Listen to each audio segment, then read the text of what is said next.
Alright, so this is actually a really bad angle for what I want to show you, so I'm going to move the camera. Tiggs, get out of the way, little guy.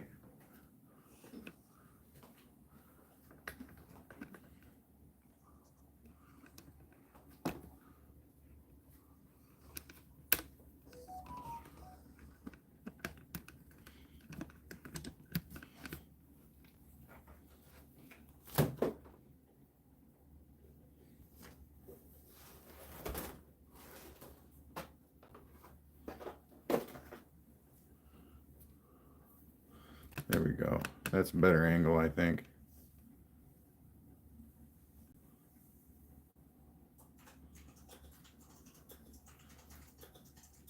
There's definitely some time disparity going on. Tiggs, let's go. No, you're not going to stand there. Okay, you're not going to sit there. Let's go. Let's go, little toad.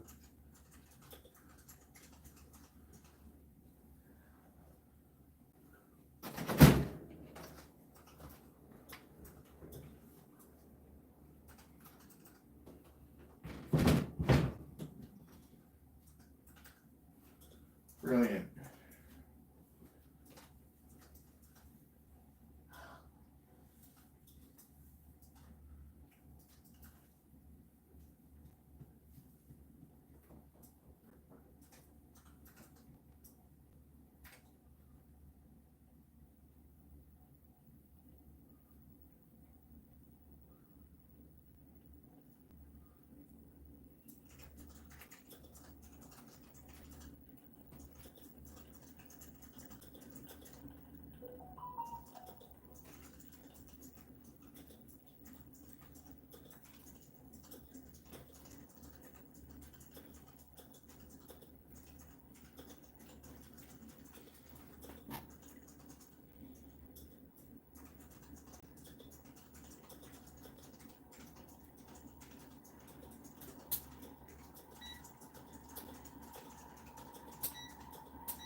Samuel says, what is this? This is a basic pulse motor in the middle here. You got your coil, your reed switch, your power supply, and your rotor. And that's your basic pulse motor right here.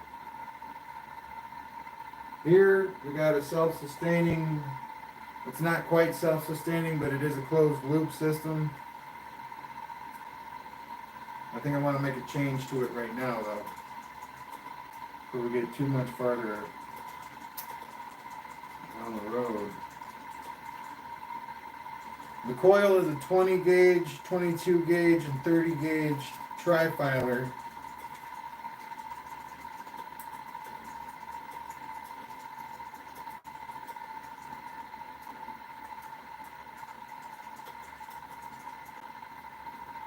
I don't know what I should do here. Should I do a bridge rectifier? Yeah, let's try that.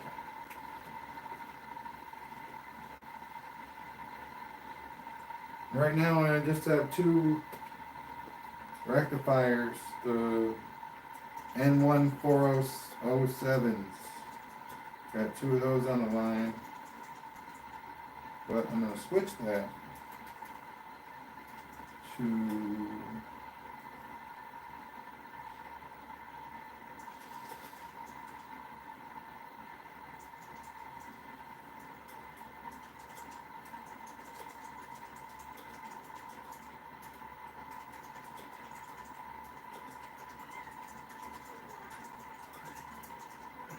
oh, my cat, wow, he's bugging me. He wants to come in so bad.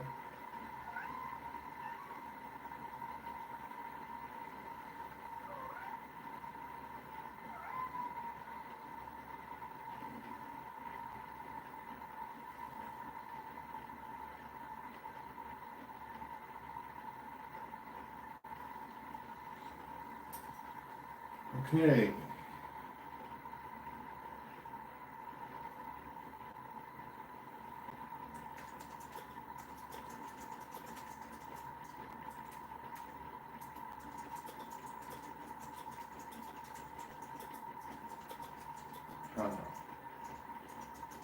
We got that.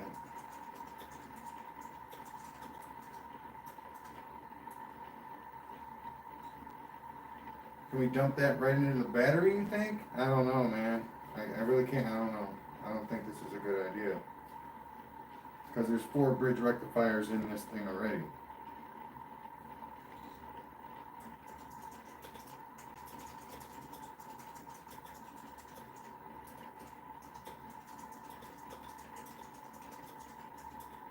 What am I thinking? Maybe we do it like this, and then we do like that. Okay.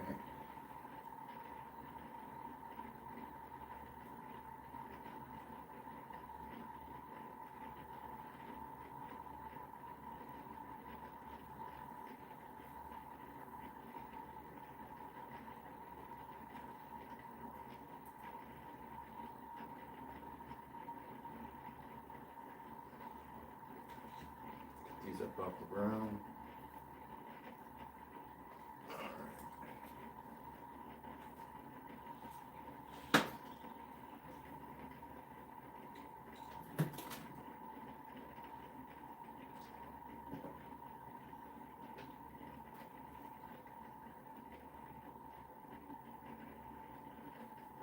Alright, let's see what we get.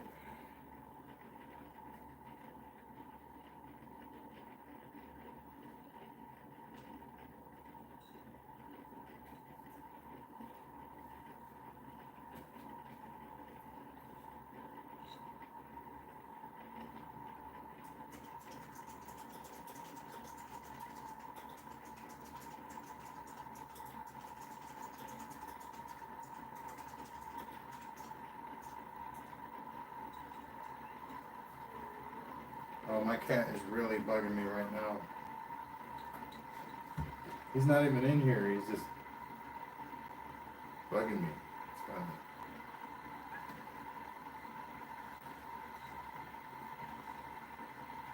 So we're gonna mess with the potentiometer a little bit.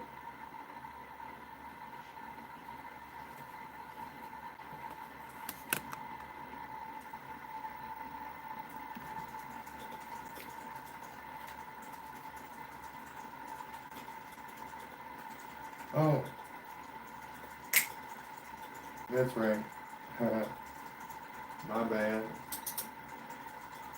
Keep on wanting to try all these things, but we're gonna like make it a series connection.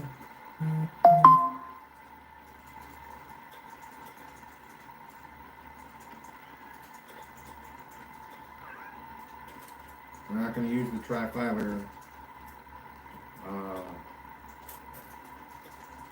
that way.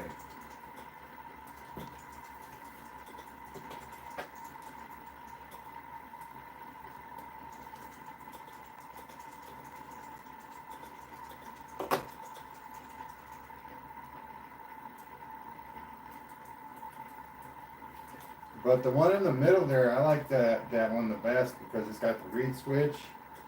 It's got the high frequency. We're not even drawing like 30 milliamps on this one right now.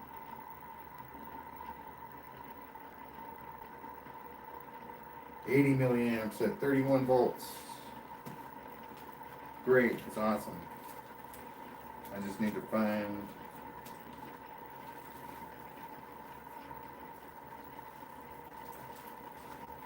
a screwdriver. There it is.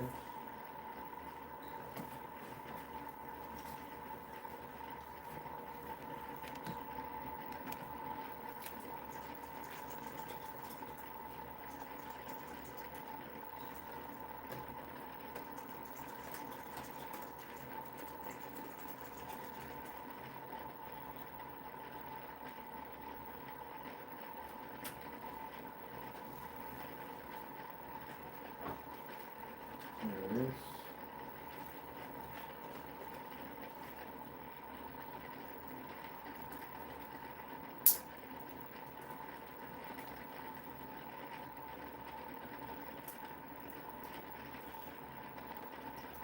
So I'm going to make a special coil that's going to be able to handle dual SSG. It's going to have 2 trigger strands in it.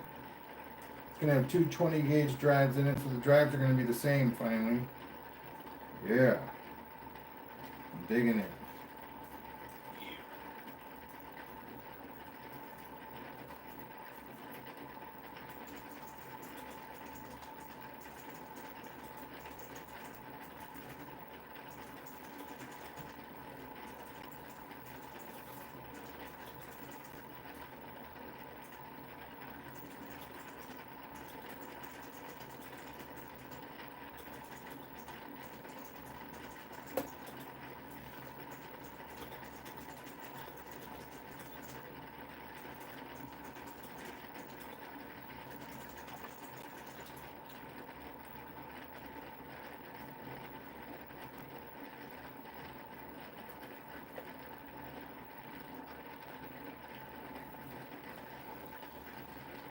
Alright, let's turn the power back on.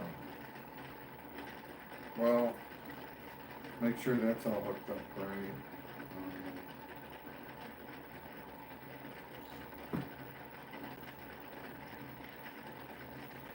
There we go.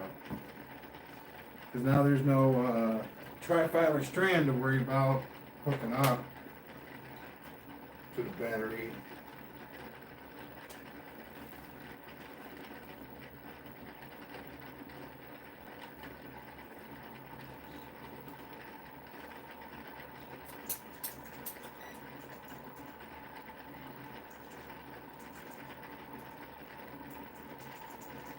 So now essentially we have a 20 gauge strand and a 22 gauge strand, 730 turns parallel, hooked in series.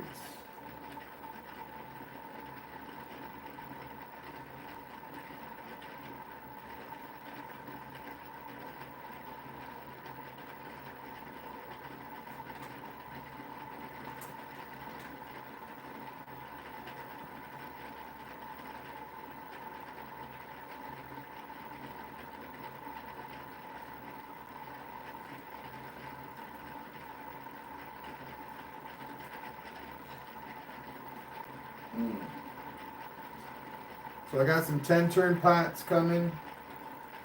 I've got the 20 gauge wire coming. And I've got transistors coming. And that's it. But I'd say that's a pretty good haul. Those pots are going to come in handy.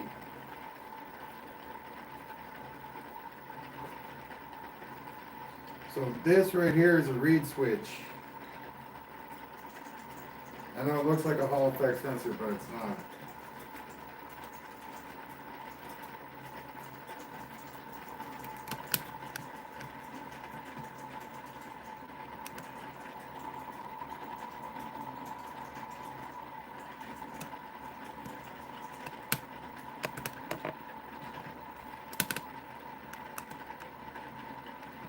Hello, hello.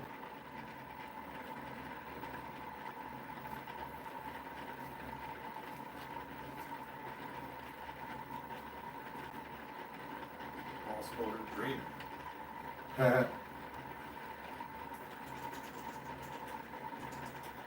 Yeah, if you look at the thumbnail, you'll understand with the title.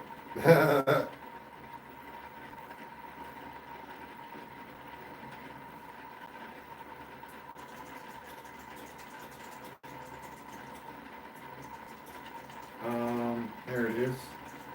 I have a working tachometer. We're gonna get tachometer, whatever you want to call it.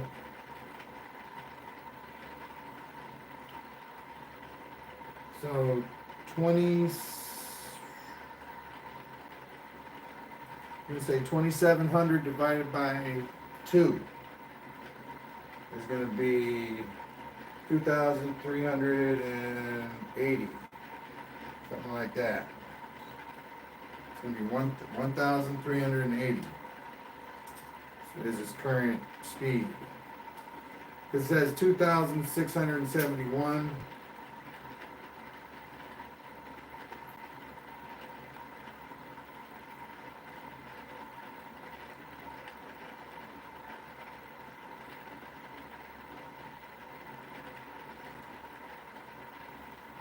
I'm gonna adjust the switch a little bit, see if we can't get a little boost.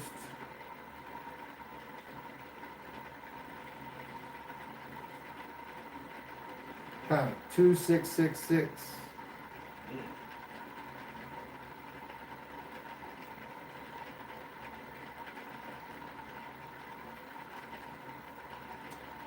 Still only drawing 50 milliamps.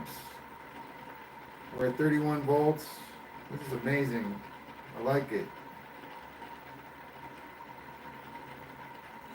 He said he was scrolling through the lives and he didn't get to see the thumbnail, but Oh, okay. Cool, cool. But I'm literally standing there with my eyes closed. Just blinking when the picture got taken. You're welcome. Thank you.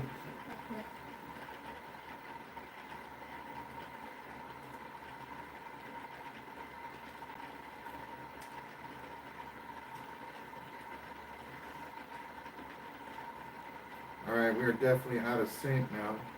I'm getting the wrong position.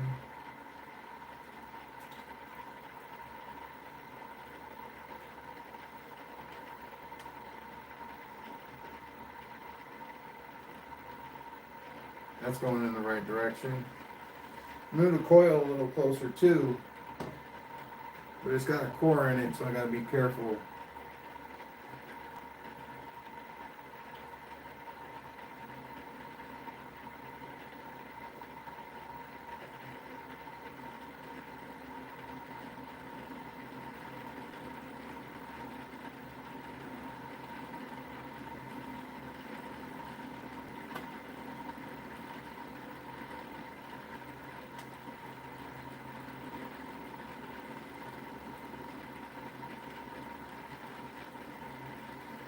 Oh yeah, that's starting to pick up now a little bit.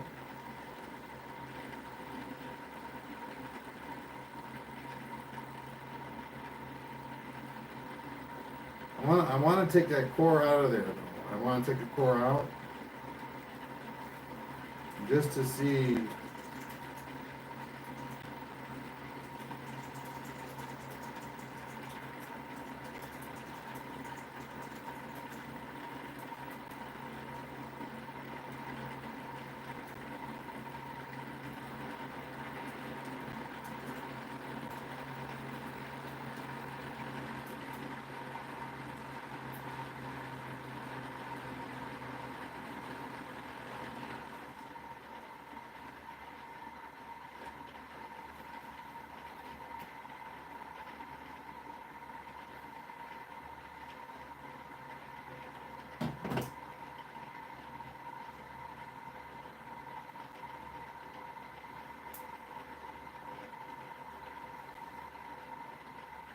Perfect core for this coil. It's awesome. Soft iron, really nice.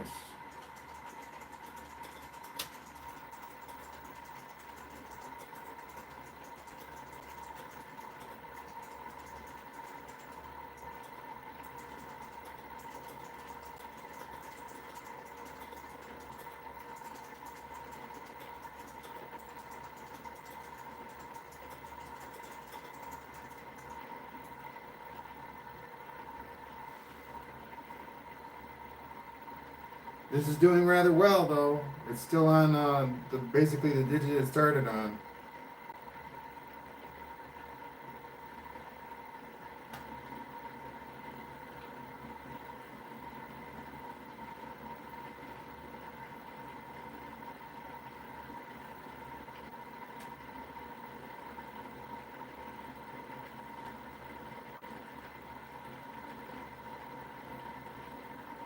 So we're picking up speed again. We're at 22, 11, 11.4, 2300.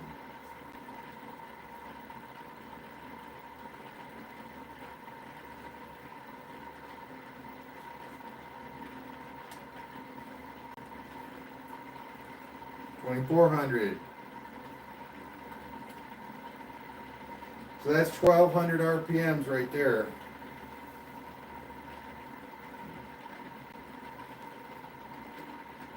Oh, this one just dropped. It's alright. I gotta play with the pot a little bit.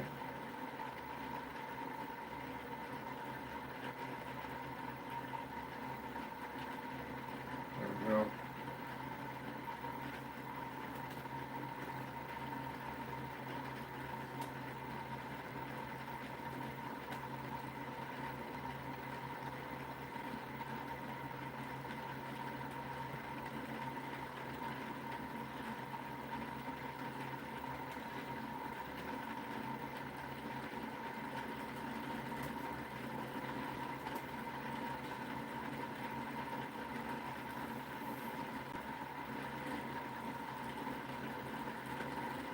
That was you.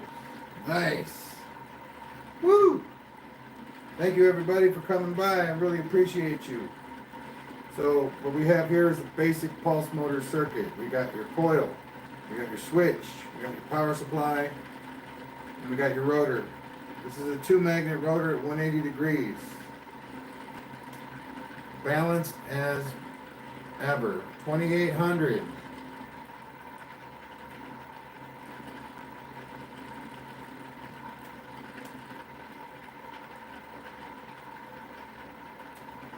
Still climbing, almost 2900. 12.24 on the battery right here. So running both strands is actually proven to be a little bit of a gave it a little bit of longevity. Each hundredth is a little longer.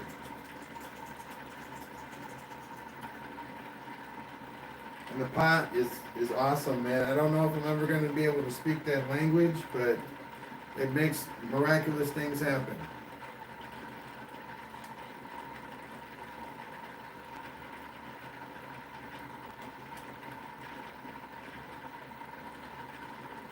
$2,900.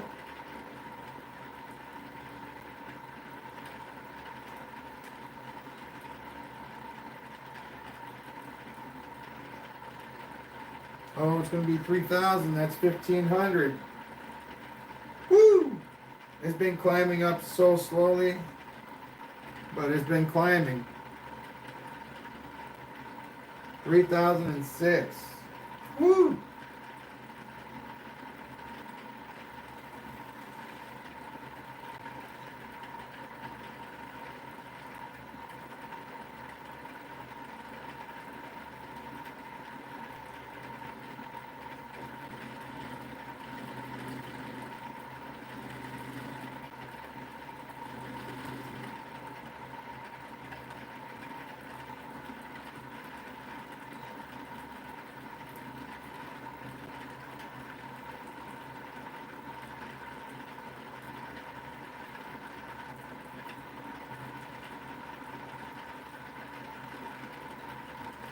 $31.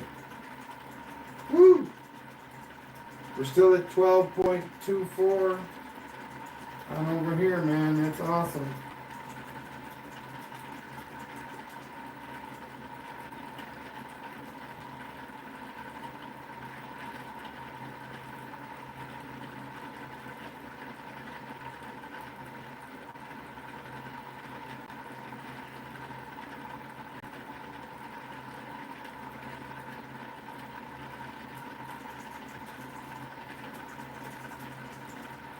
I think I'm going to get a better angle shot with the camera, so bear with me real quick while I move it.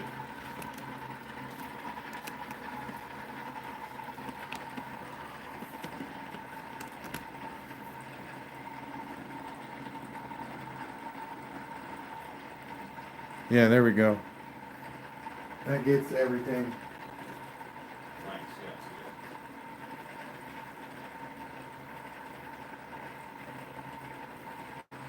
I can't keep up with moving that thing around, so we're just going to get a big panoramic view.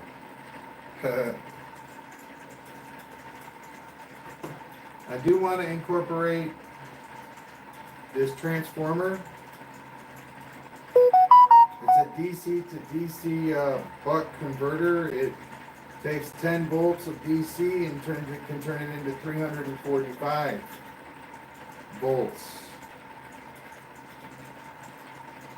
So I was thinking more like 100 volts, 150 volts, maybe even 75 volts is way more than the 31 that this thing is pumping out.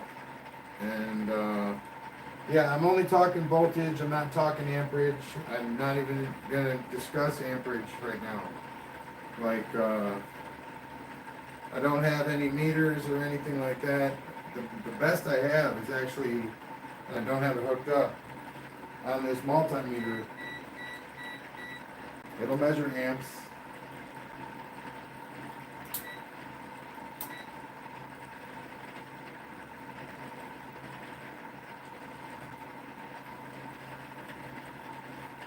Awesome. Let's hook it up. Let's hook it up. And where do we hook it up at though to get the best measurement? Like right on the coil, I would assume.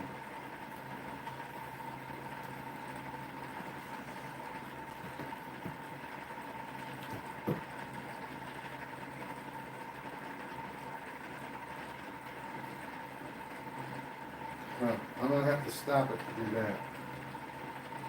I don't even think I want to do that, actually.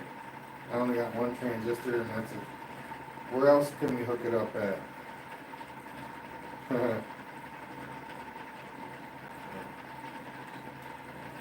Forget it. Let's hook it up right here. We're gonna hook it up on the output.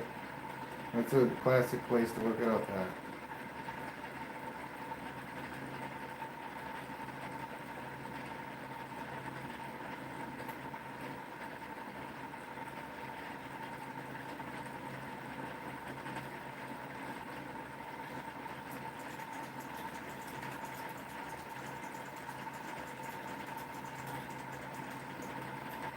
See how many amps are coming out of this thing.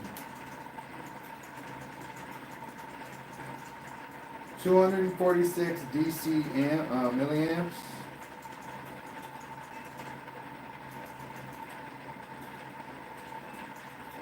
So 246 milliamps.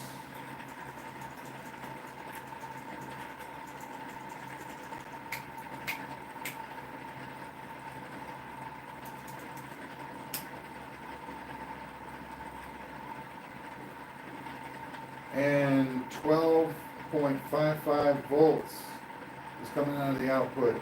So we should be ahead unless we're spending, because we're not spending that much in voltage. We must be spending more amps. And that's what I'm saying. I don't have a meter to measure how many amps we're spending, so if it was hooked up to the power supply, I'd be able to meter that, but it's not. It's hooked up to the battery and I don't have a metronome that measures amps.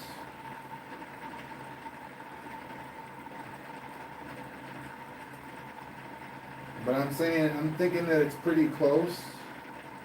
We're still spending more than we're generating, but it's pretty close. Really close right now. If that number is at all accurate, at 246 milliamps, that's it. That sounds about right about how much it would be costing.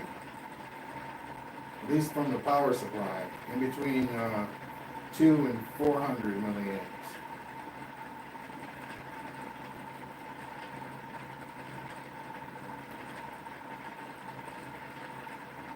But it's definitely losing somewhere because it's going down to 2.45 milliamps.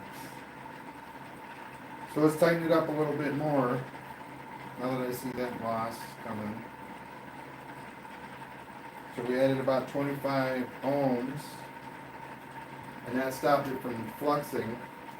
It did go down though, the voltage went down to 2.3.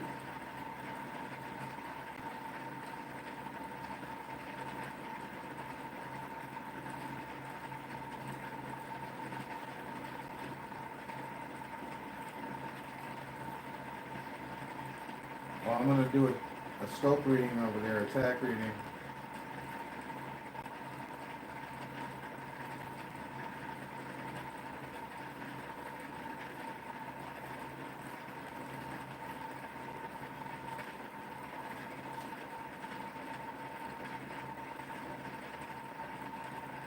3210. That's pretty good. About 1500, 1600.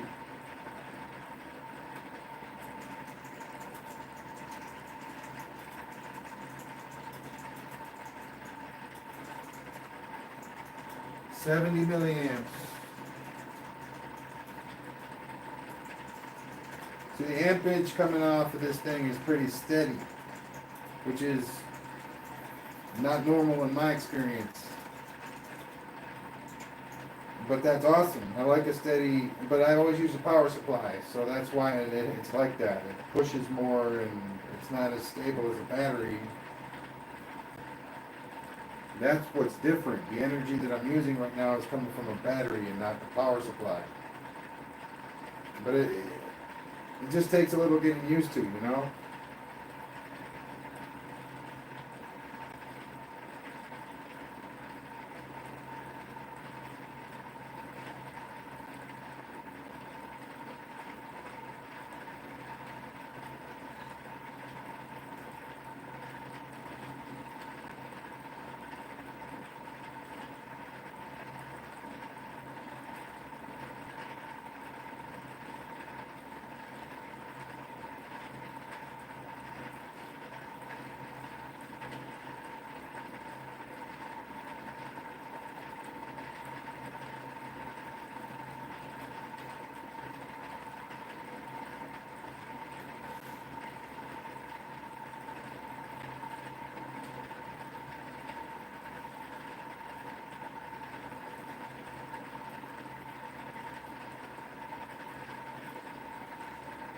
Awesome.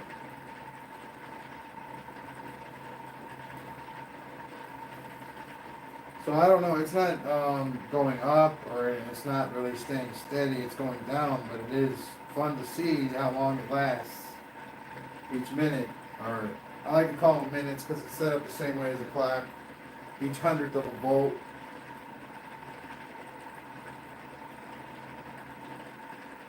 Right now we're at about 20 minutes, I think, 20, 21 minutes. 1,000 views. Awesome.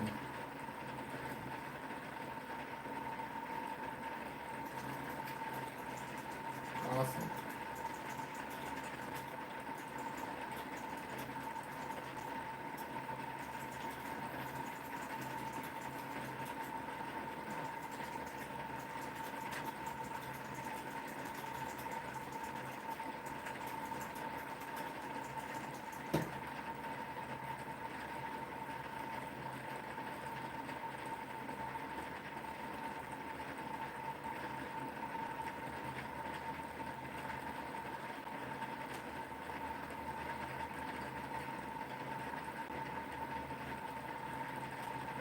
Perfect. So we gotta get it as close to the coil as we can without actually, that's pretty good. Kind of in between 22 and 22.5 degrees and home base. Kind of right in there.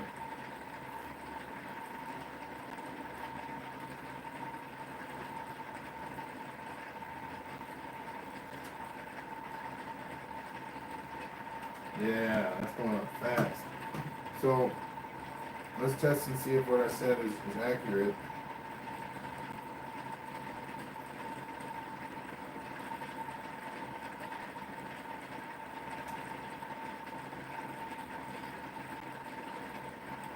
No, that's slowing down now.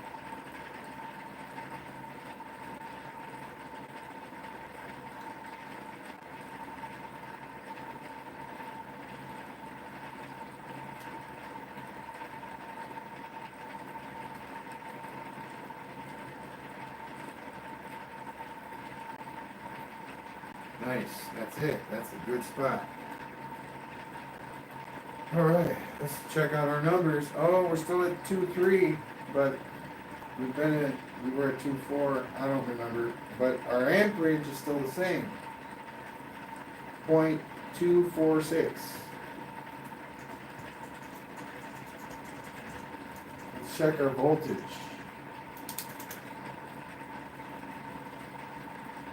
Wow, that went up. That's going up. The last time I checked it. But our meter's gonna die soon. So I gotta check my camera's juice, and I gotta swap out the cord here.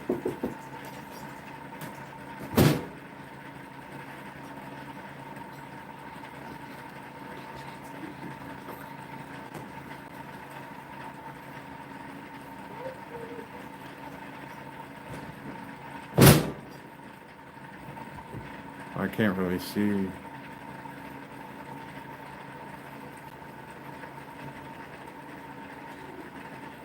Oh look, it's got power now. That's awesome. We'll come back. I don't know how you pulled the power out of your circuitry like that, but way to go.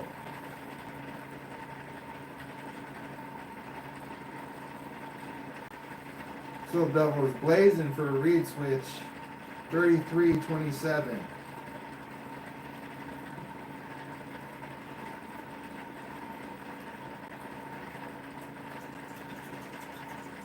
This one's a closed loop circuit, and I say it's going about 1200 to 1500.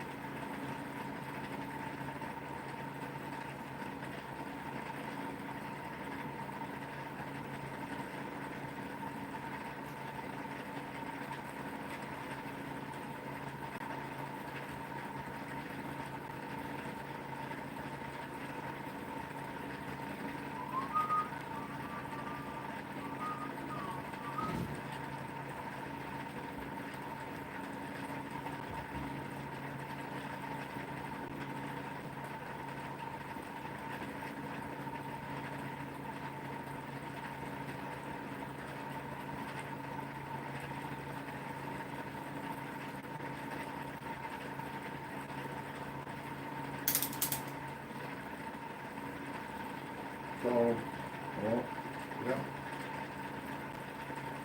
Wow, that's so cool, man. It's stable as stable can be.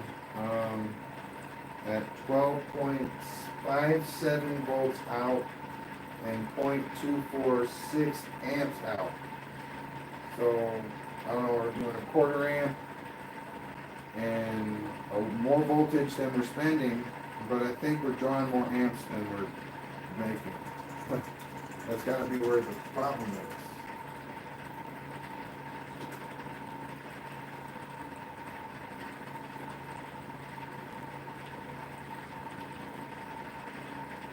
What would that be?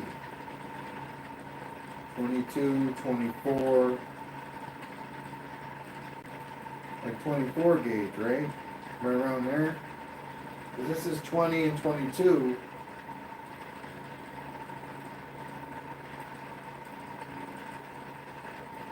Which would function as a longer 22. In my mind, that's how it's going to end up functioning. So right here, we're doing good on the voltage. Voltage is over unity voltage. Just slightly though. We're spending 12.23 and we're making 12.57. Okay? I don't know how much amps we're spending, but it's got to be more than 2.46. Oh no, 0.246. I make that problem a lot. It's 0.246, so a quarter amp.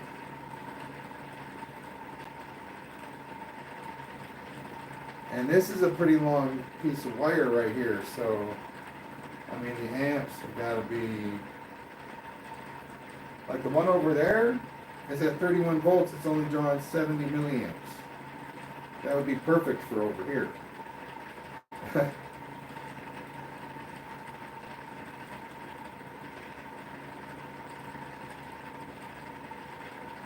That is cool. That is so neat.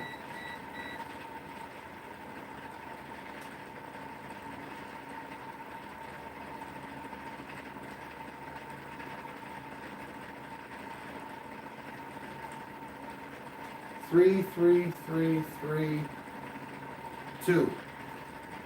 So this is what it said.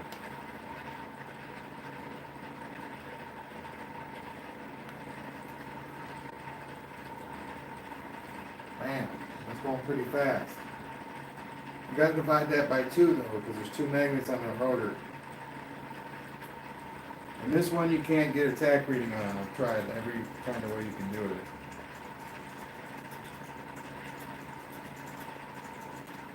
I want to say 1593. There's only one strip on it, and I think that's it, 1593.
So neat that we're actually generating more voltage and a solid amount of amperage from this.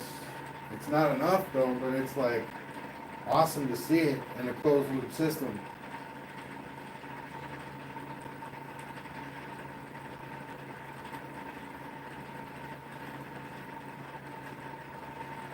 Awesome.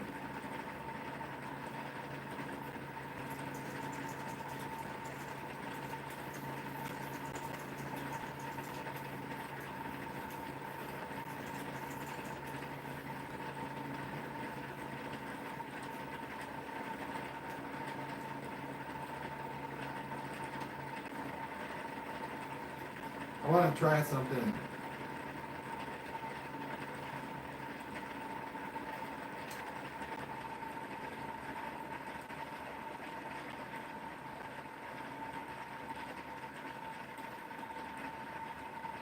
Oh no, we're good.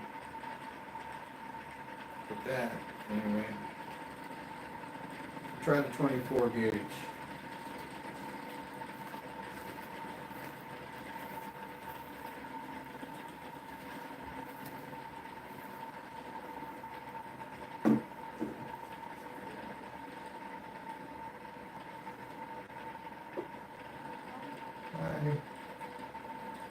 Alright, so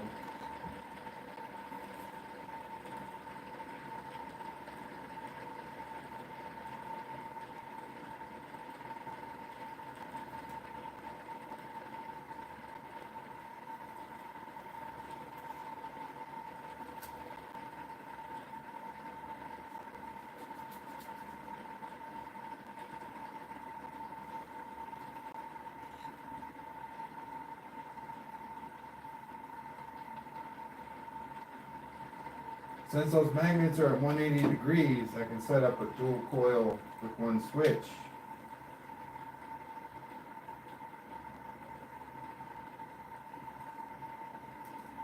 And this is a bifilar coil, so I could actually set up both of those with the switching. It's awesome. But I'm only going to set up the one.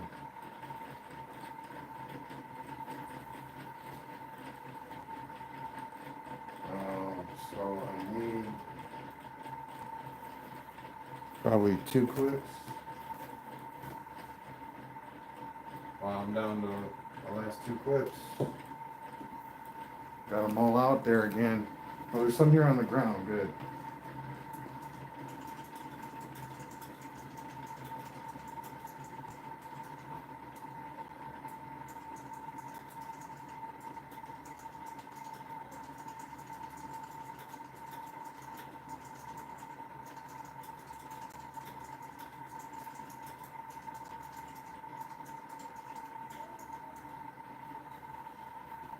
Okay, power in.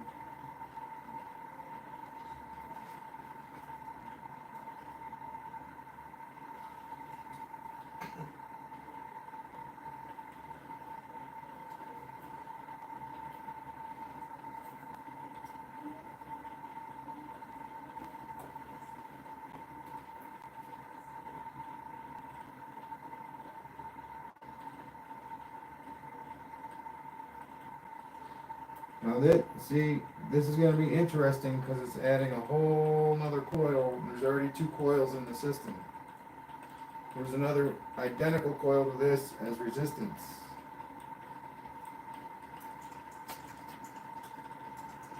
Down here, which I'm now hooking up to that. Alright, let's see what we got.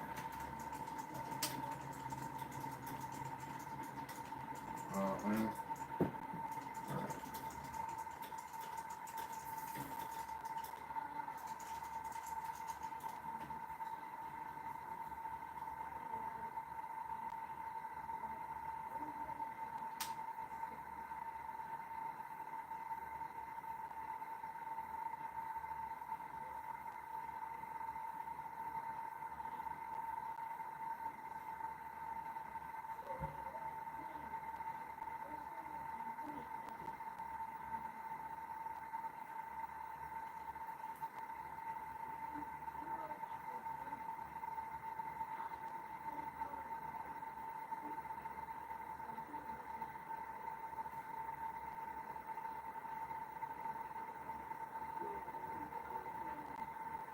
Seems to be working just fine.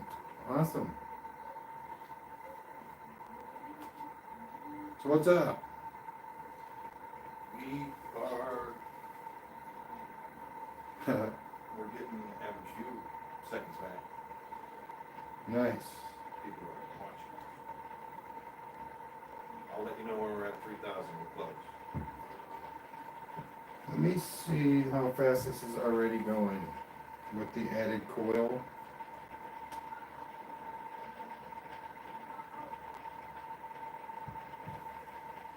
$2,300.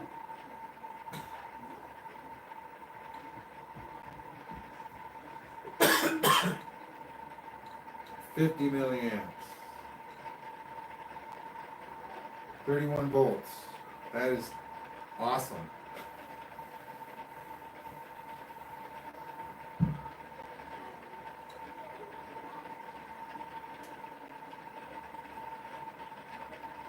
$2,800.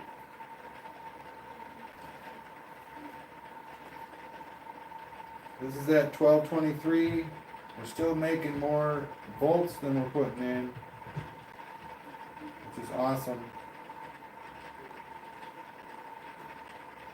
I'm pretty sure we're making the same amount of amps, 0.246.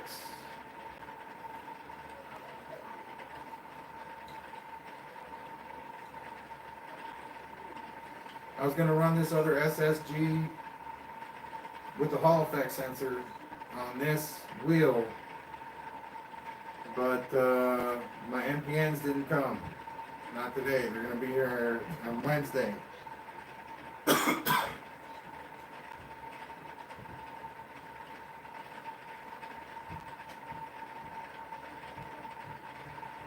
$3,000, 3,100. Awesome. Oh yeah, we got some space here. We don't want space.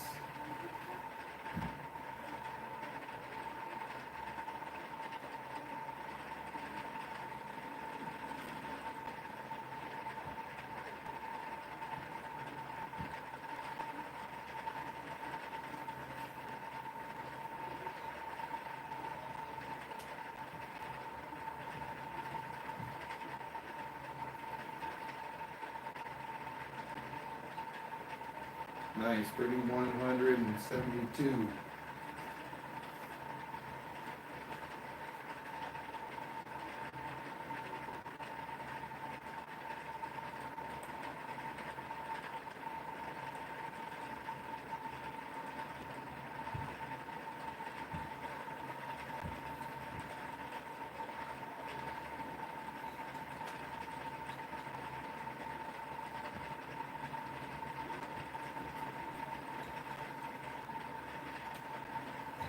$32, baby.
There's kids playing with the ball in my house.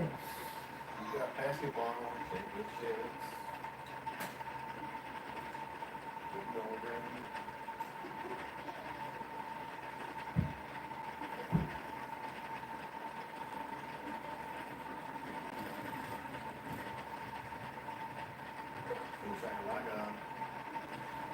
Boom, shakalaka. 30 milliamps.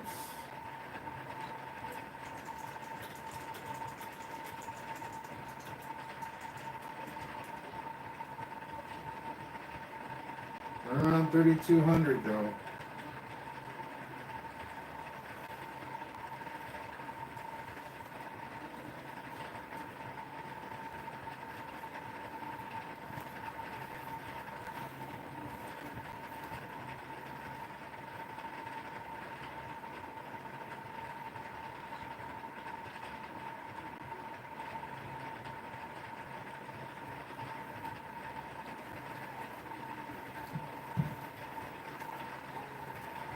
We try it again.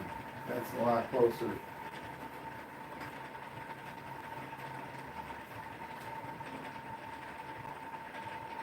Yep, it's going up. 3,000 views. Nice. Hey, awesome. Welcome everybody. How's everybody doing today?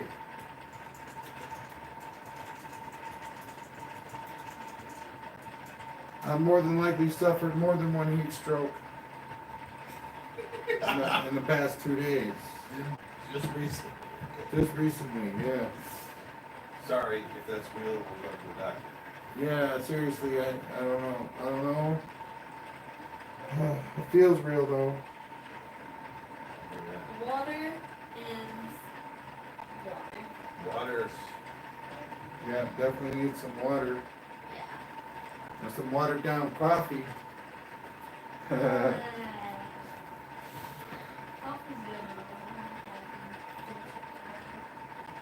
never gonna get some half-gas coffee. She's like, no, I want a full amount. I want all caffeine. Sugar free. So what I want to do, what I really want to do, is use this bad boy. 16 gauge with a 26 gauge trigger. Don't know which one I want to use it on though.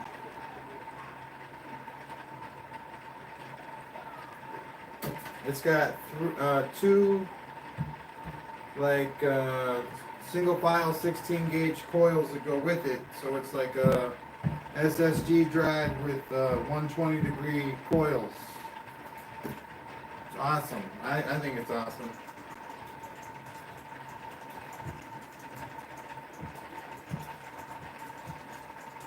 I got, you know, exemplify the point that I think it's awesome because there's people out there that probably think this is no big deal. I think it's awesome.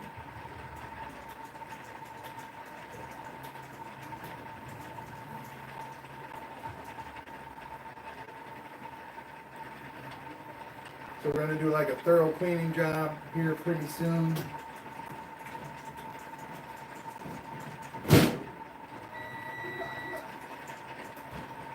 Awesome. Kind of an in and out lazy day today. It's nice and cool though, man. It feels so good.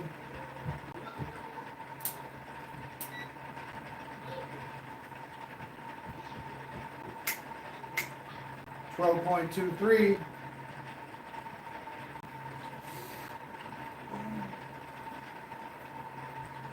Now what I really want to do is I want to raise that coil up a little bit. So we're gonna recoup. Yeah, that's what we need to do. I'm gonna unplug the situation over here. The battery juice is gonna go up while we recoup. What size do I need? We're already on one. I don't think we need one that's that big though. We need a littler one. This size.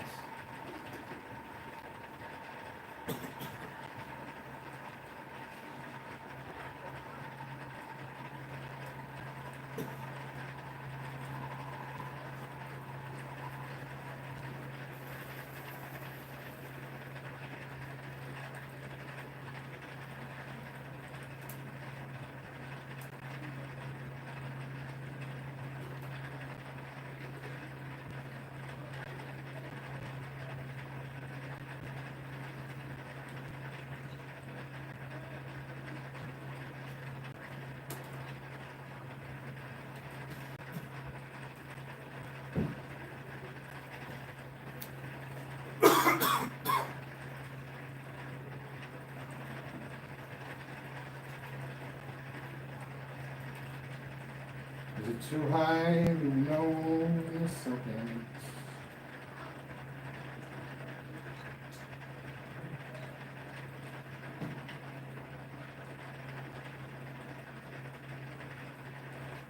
A little bit. God, dang it. So I need to take out the. It sucks when it's like a millimeter like that. It really sucks. It's all right though. We got this.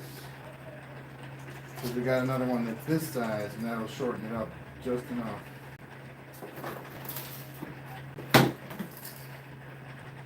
All right, I need your help real quick.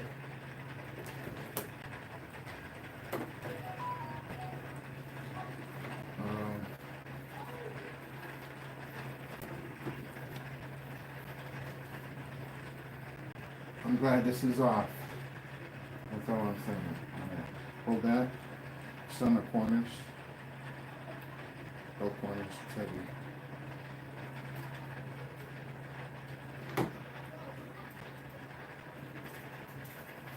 Thank you.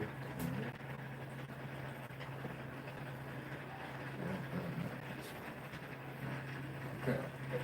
Awesome. Thank you. Good job, bro. Teamwork. Awesome. All right, let me make sure everything's hooked up, and it is not. So I need to put the pots back on. The brothers pulse motor Hatton. All right, there we go. This should be just perfect.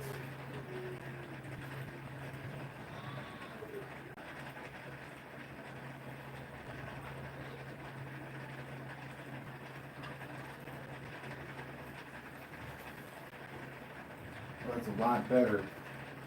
All right.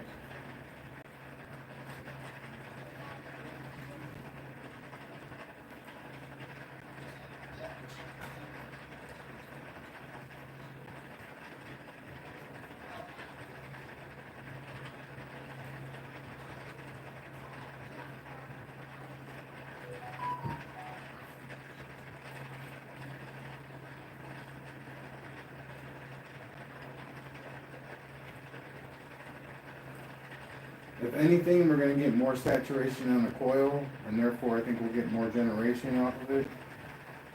We are gonna have a bigger lens effect.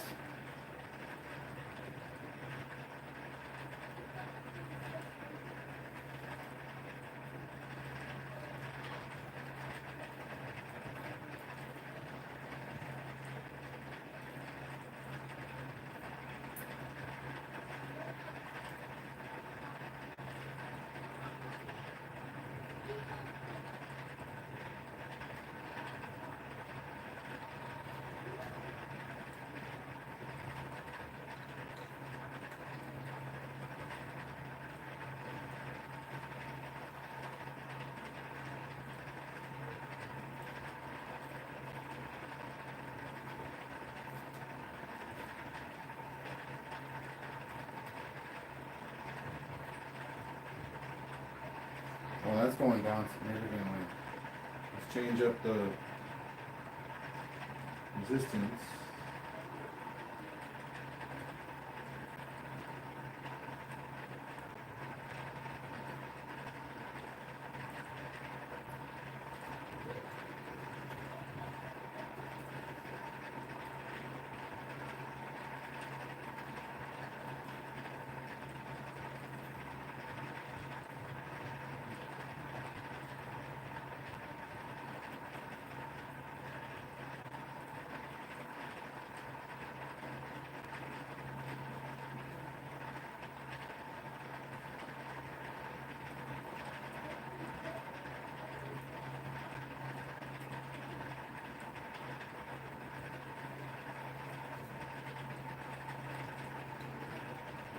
It's a lot more sensitive this time around.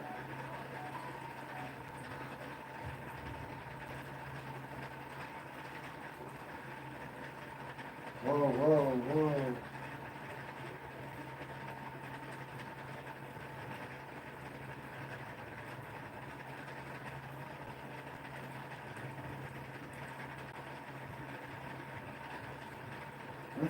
It's more normal now. At least it's not solid as a rock. Uh,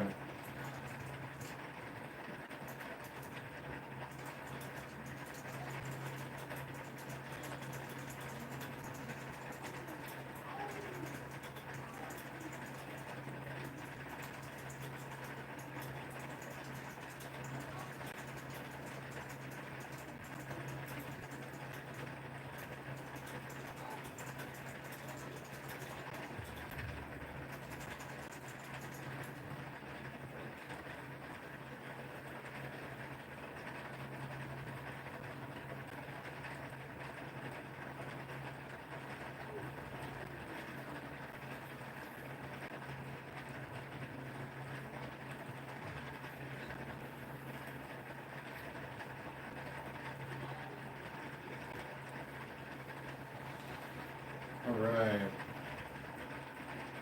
Now unplug that one more time. And straighten out the wires over here real quick, because I think we might have a crossed trigger.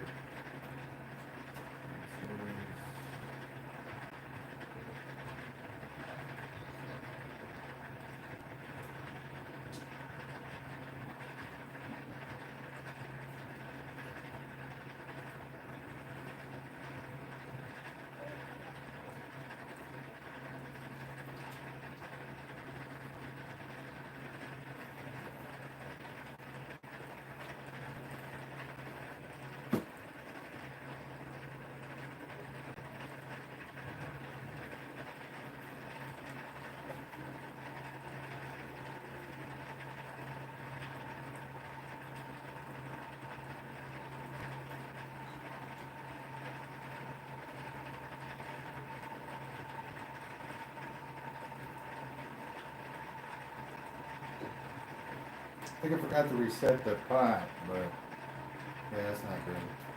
I'm gonna leave it as is for right now, though. Oh no, I'm not.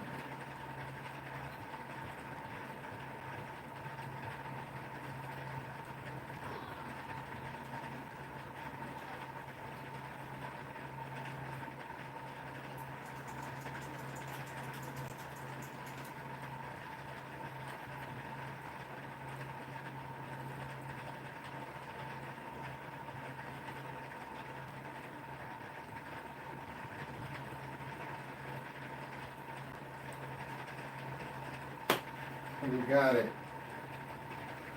A sweet spot.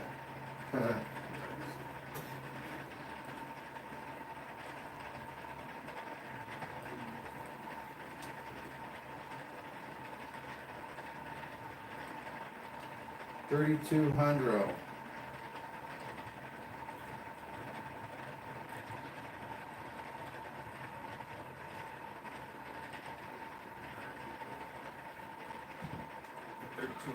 RPM. Yeah. Well, it's divided by 2.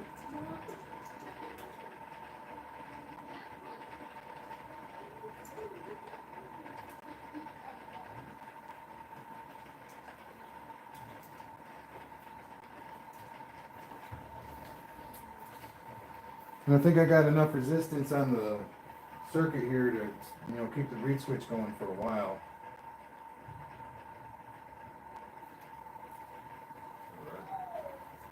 So that's definitely a good thing. Alright, let me check our, yep, we're still where we want to be, and that's it. That's got to be our frequency kind of thing.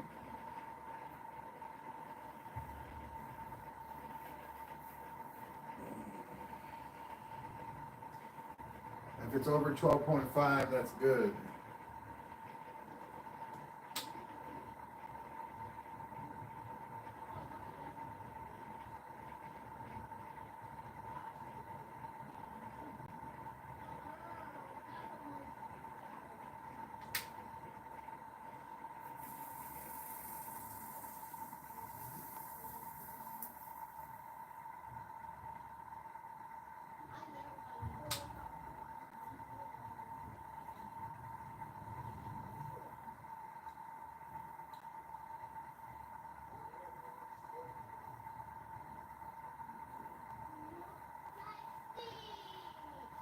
We'll go 3 volts in.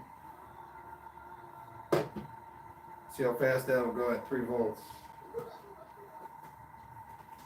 Oh yeah, I know all right. So let me break it down for the people that have come in. We got a coil in the middle here. We got our vertical pulse motor set up. We got 3 magnets on the rotor. They're neodymium cubes and 52 in strength. We've got a 20 gauge and a 22 gauge in the coil in series to form the drive, which is 1,460 turns of 20 and 22, so 730 turns of each.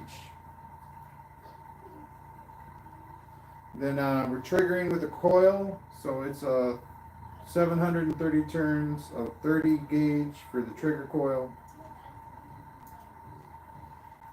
So we got 20, 22, and 30 wrapped in parallel in this coil. And that's basically how we're running it. We got a 12 volt power supply on a battery. Our output is going into this cap bank and then through the cap bank into the battery that we're running it off of. So there's only one battery. And we're charging that battery with our circuit.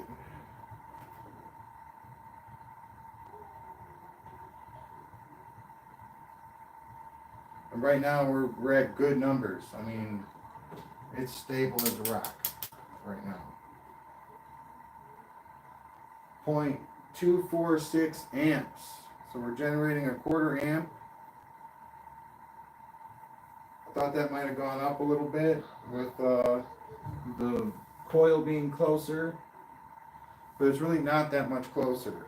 It's just a little bit closer.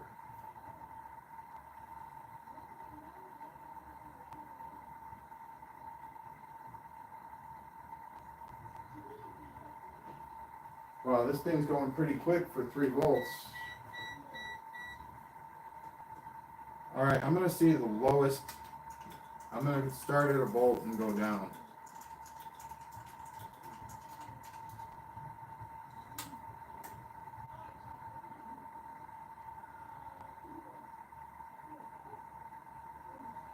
We'll start at 0.9 of a volt.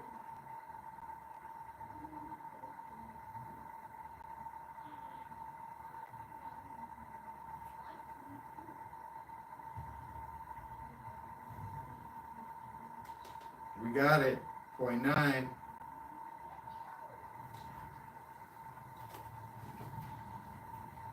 Oh, we went down a little bit in amperage by 1,000. Went down.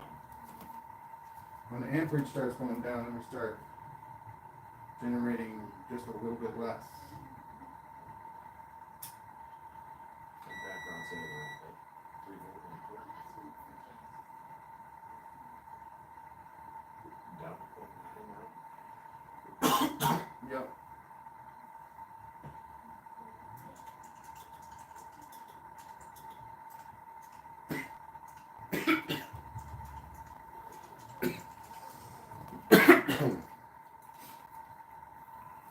So it's moving at a steady pace, very snails-like steady pace, at 0.9 volts.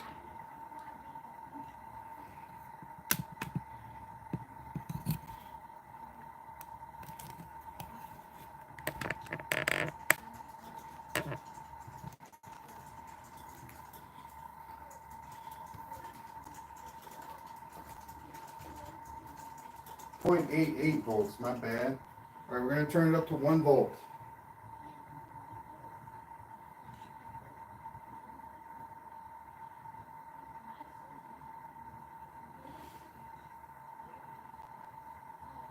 Wow, that's so much better already.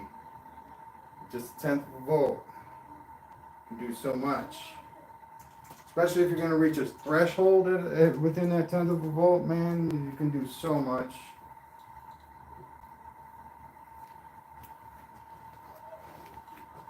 I'm all about zero barrier moments, man. I'm all about that threshold. Like if you cross this line, it's game over. It doesn't matter if you're still alive or not. You cross this line, you're just going to see fireworks all over the place eventually.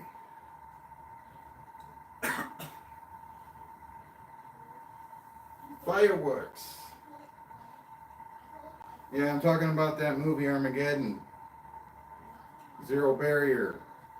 That kind of moment happens in people's lives all the time and they don't even know it. Happens in my, I know because I see mine in hindsight. I'm like, oh man, I should have done that. Or something like that. But you know, if you're not there and you don't do any, you follow, you know, the totally defensive philosophy, no be there. You know what I mean? That's the defensive philosophy. The idea is not to be in a situation or a position where you have to fight. That's the ultimate defense. Just no be there.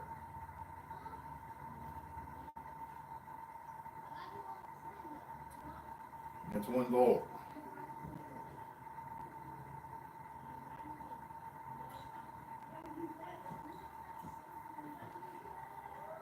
$111.1. No, just 1 volt and 1.11 volts. Kind of just sporadically move it up to 31 volts.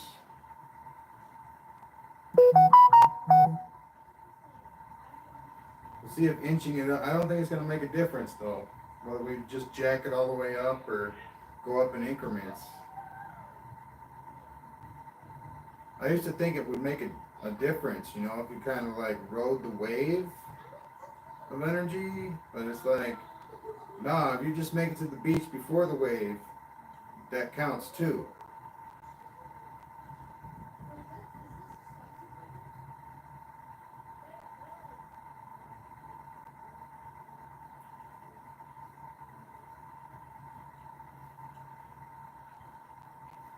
All right, we're going to jack it up to 1.5.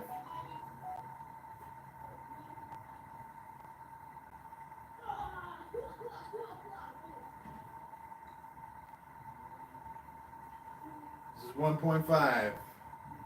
We're going to give this one a couple minutes to speed up.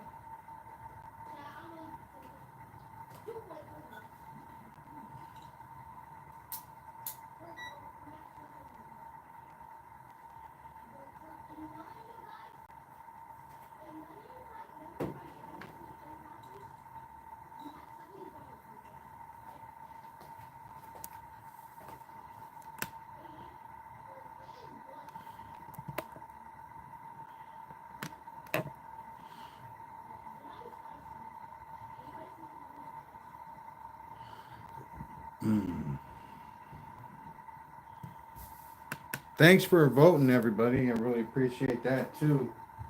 Gives me an idea, gives me some scope about what I'm dealing with and how I can, best adjust myself. Some great information. Basically, what I'm saying, I'm adding that information to my database.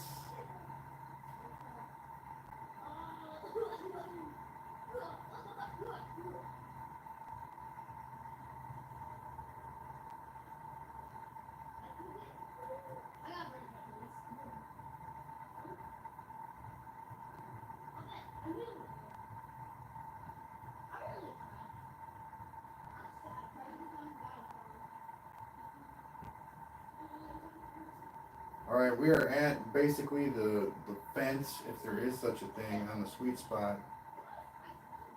And it's not the speed, it's the generation of amps and voltage and whether or not the battery's voltage is going up or down.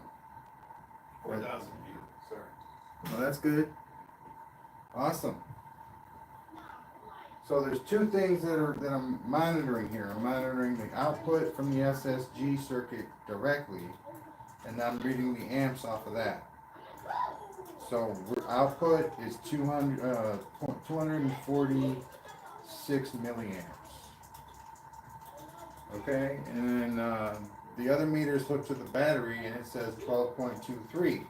So that's the input, 12.23.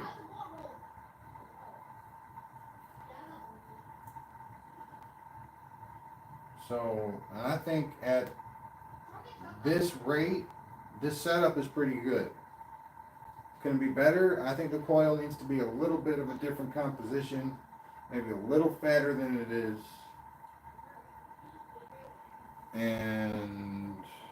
But 20 is good. 24 is 20, 22, and 24 are probably good. I would use 26 as a trigger strand. And I've done that before, and it works really, really, really good. And then I'm going to have the 16 gauge drives. Man, God, I'm so reminiscing about hooking that up. I want to hook it up, but I don't have a transistor to hook it up right now.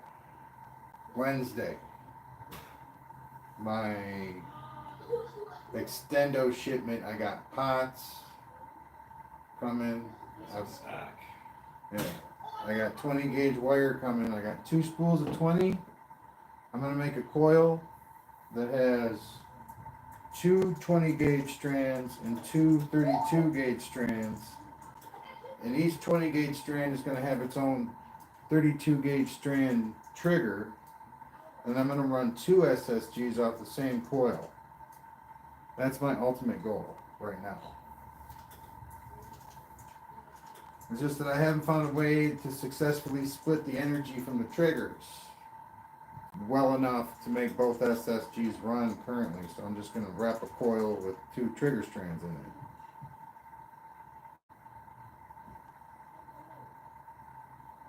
And this will be the first coil I've made that has the drive strands that are both the same gauge. So that's awesome too. You can get a lot more experiments done doing that. Okay, we're going to jack this up again. 2 volts.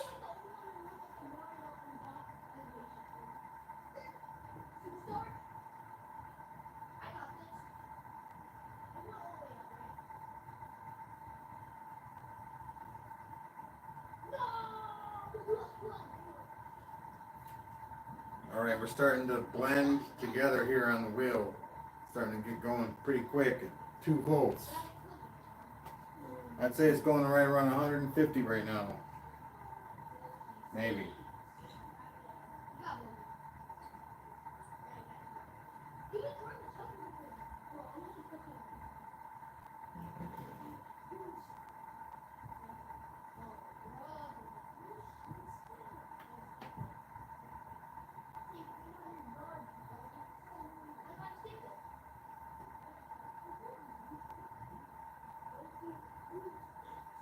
We're at 12.22 now. Same amount of amperage though. Amperage hasn't changed. 2.246, 246 milliamps. So like if I was playing a game and that was my stock of wood, I'd be like, yeah man, I've now got 246 logs to build with. Hold on a second. Chill out. Turn that down. He's parenting. Alright, we got have you tried 20 and a 22 gauge on a coil alone with the new pots coming? You can see different effects. That's from boss. Yes, I've tried them individually, I've tried them together, I've tried them in reverse, I've tried them, but with the new pots coming, now see what I'm going to do is I'm going to make a whole new coil. And instead of having a 22 and a 20 gauge, well, I understand the difference of how you have to adjust the pot. So in that regard, I'll definitely be using this coil. Have the 22 hooked up to a pot, have a 20 hooked up to a pot. It should be, interesting, to say the least. But what I'm going to do, what I don't have here, is each circuit doesn't have its own trigger strand, and I'm going to make a coil that has its trigger strand. Because I've tried splitting the strand, and it's not working for me. I'm not even going to try anymore.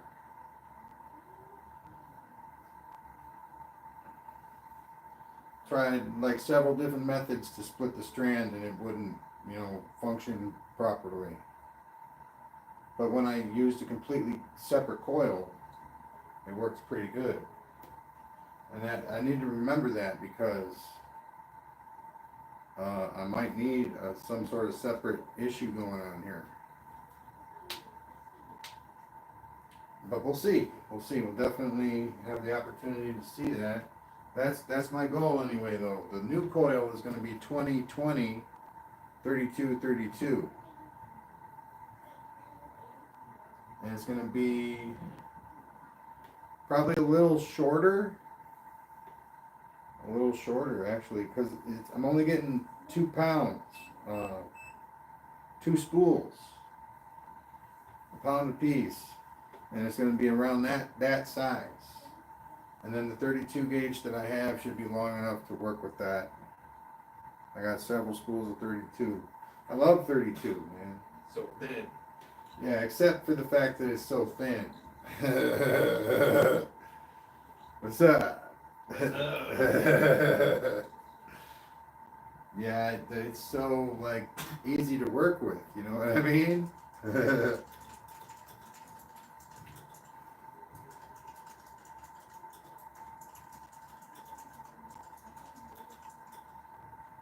2.5. We're just drawing our first bit of amperage over here on the little wheel. 20 milliamps is our max. So we're drawing up to 20 milliamps at 2.5. We got current. Oh.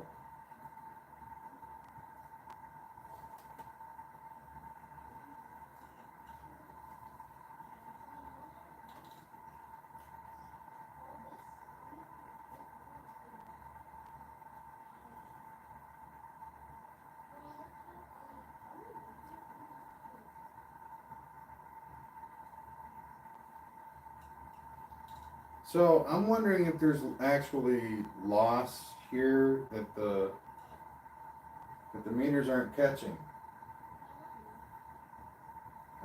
There's things going on here that we haven't metered yet because we don't have a meter to measure it.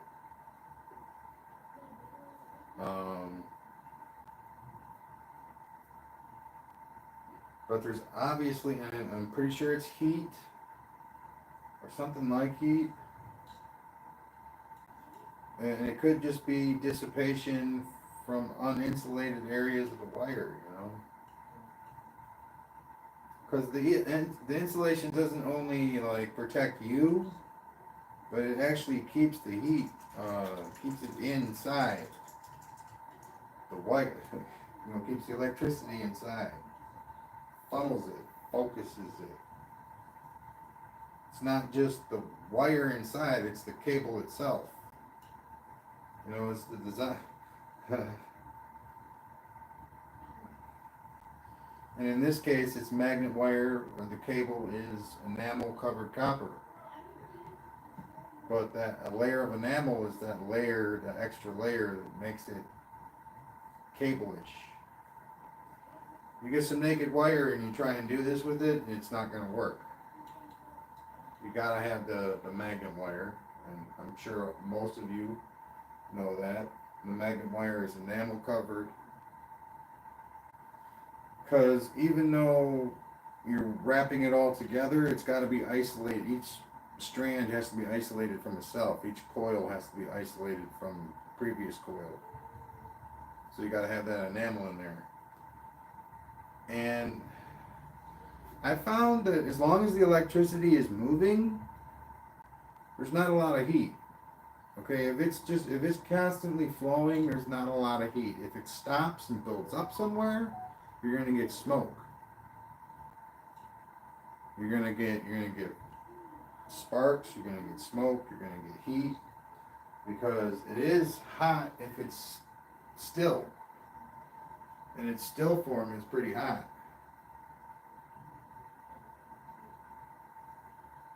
And I'm just talking about the voltage that I'm using.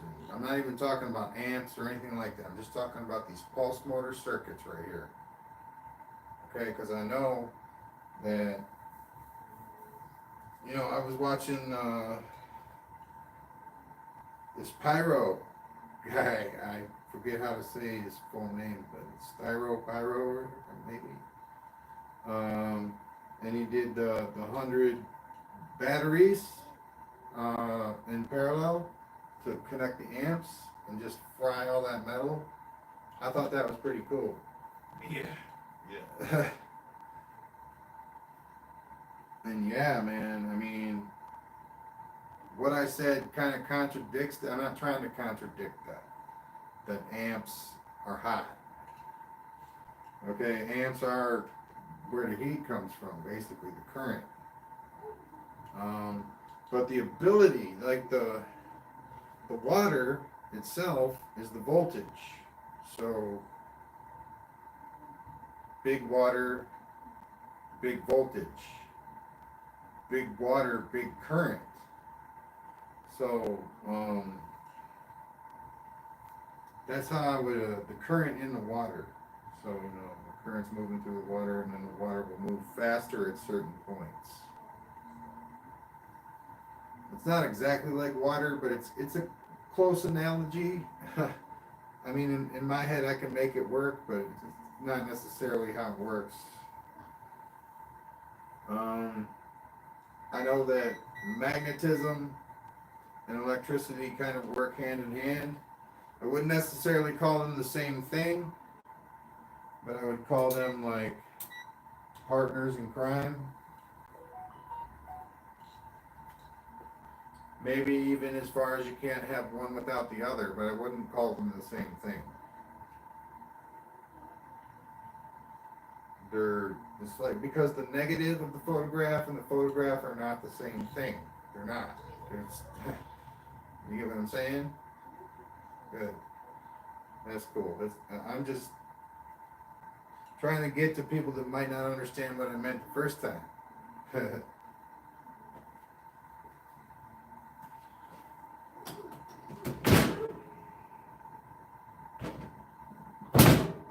Awesome. So we're at 12.22, 246 milliamps of current being generated.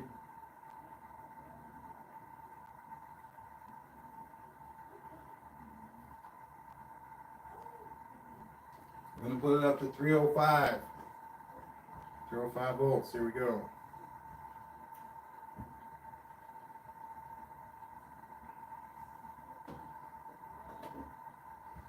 I like using bigger wheels because then it's easier to demonstrate what's happening.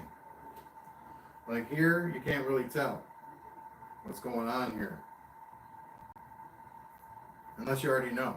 I mean, if you already know, then it's good. But if you don't, I'm using a reed switch to pulse right now 3 volts through 2 coils at 180 degrees on a rotor that has magnets at 180 degrees. I'm using another coil that's this size as a resistor. It's got 8 ohms of resistance. That's a big coil for only having 8 ohms, but it's 20 gauge, so that's about right.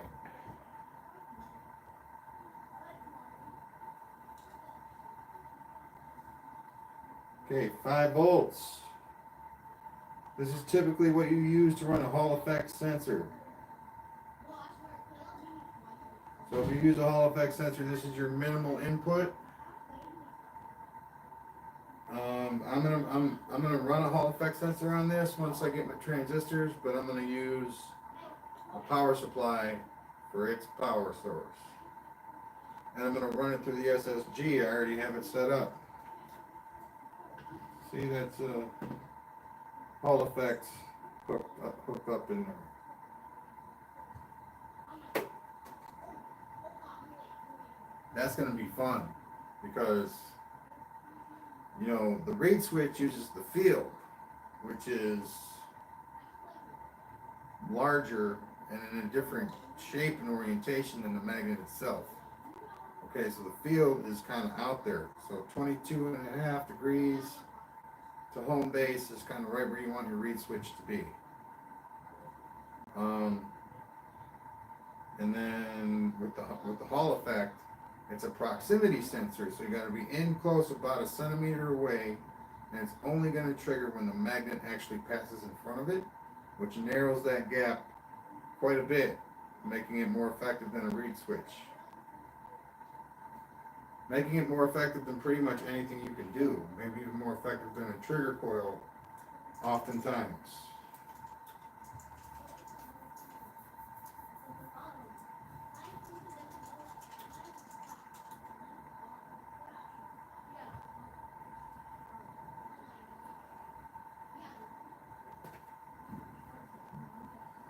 Well, that is so neat.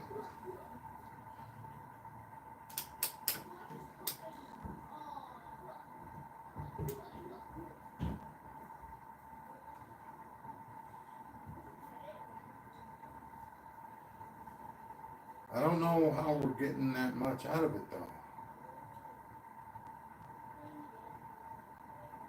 See, now I'm really curious as to how much amps we're spending with the battery, and now I understand the value of the amperage meter, because right here there's no reading unless you put the meter in there. So I'm gonna get one of those,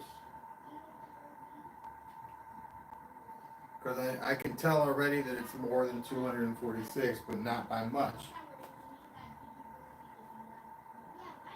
Not by much at all. Beat. Yeah. Nice setup. Hey. 2 coils in parallel. The coils will share the voltage, i.e. each gets half. Enjoying from the UK.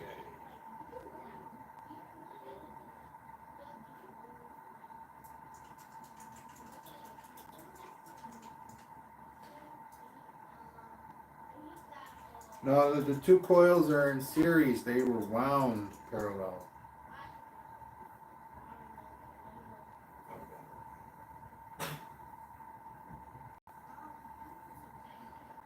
So you know what I mean. I wound a trifilar coil and then I hooked the 2 drive coils together, and voila.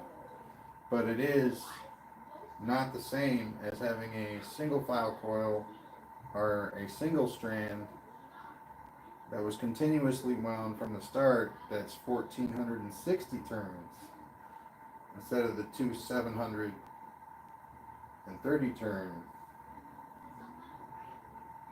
I get what you're saying, absolutely, but these aren't being run parallel though. Okay, in series. You got it. Alright. Sweet. I don't know, man. I get excited sometimes. But what I just did that to elongate the wire, so maybe that we're having more ohms, more resistance in it, and more, you know, maybe more inductance. I'm not saying there's more inductance here though. I'm saying the inductance might be more dense. But as for the amount of inductance, I don't think it went up any me hooking those two strands together. It just kind of doubled it.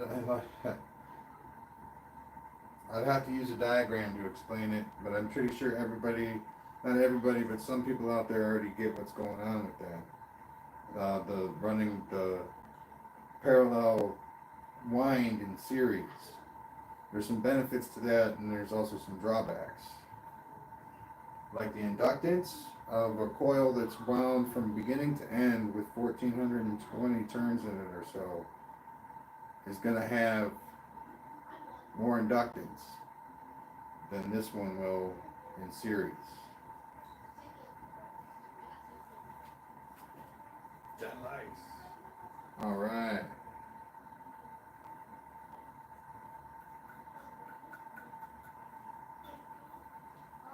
And I'm just making that coil that I was talking about for my dual drive. That's its sole purpose. That's why I'm building it, so that I can run two SSGs into the same coil with their own power supplies and their own circuits, but it's all going into the same coil. And it's not half and half. It's different.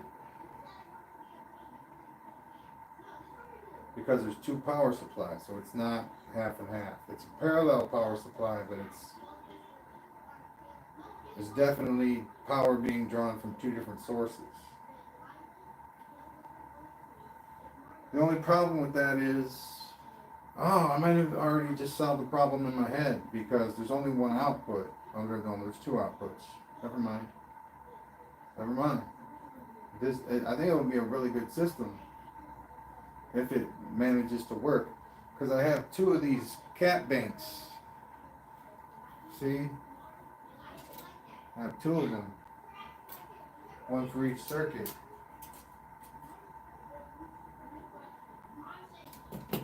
So they can run, each one can run the battery like this for as long as it's going to do that. And then with the double boost, because it does amplify the speed, especially if they're going to be the same. You can really tell when they're different, but it's going to be straight up cool when they're the same.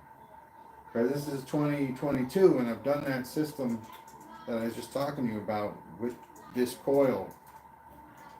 I had to use an external trigger coil to run the 22 gauge, but I ran the 20 on the 30 gauge in there, and then I ran the 22 on an external 32 gauge. And I'm telling you, man, it's different. It's not like this. It's way more powerful than this. And I can do it without SSG. I just want to see if I can do it with SSG. And all the resistance, like, already kind of put into a package that I can apply it easily. You know? Okay, energy.store. Check it out. I'm having a hard time understanding difference of potential.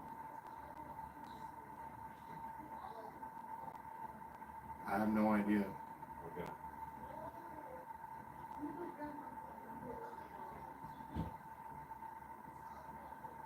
And then separate trigger coil, good idea.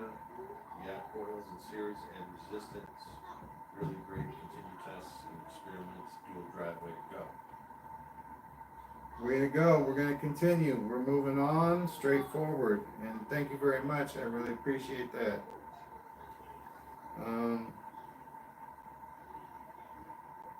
It's What like was- the voltage. Interesting. Huh? I'm not sure. What does it say? Is that the voltage? This? It's the voltage for this, yeah. This is running on a battery, and it's right around where it was when we started the stream, 12.22. I think it was at 12.25, maybe? Something. And we might have started it over a few times too, but it's been at 12.22 now for like 10 minutes.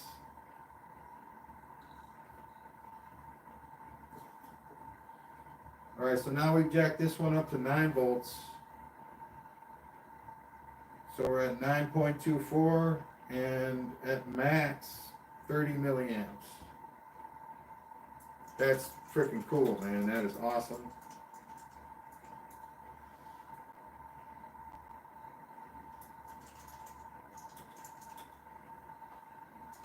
So this is 1500 turns of 20 gauge.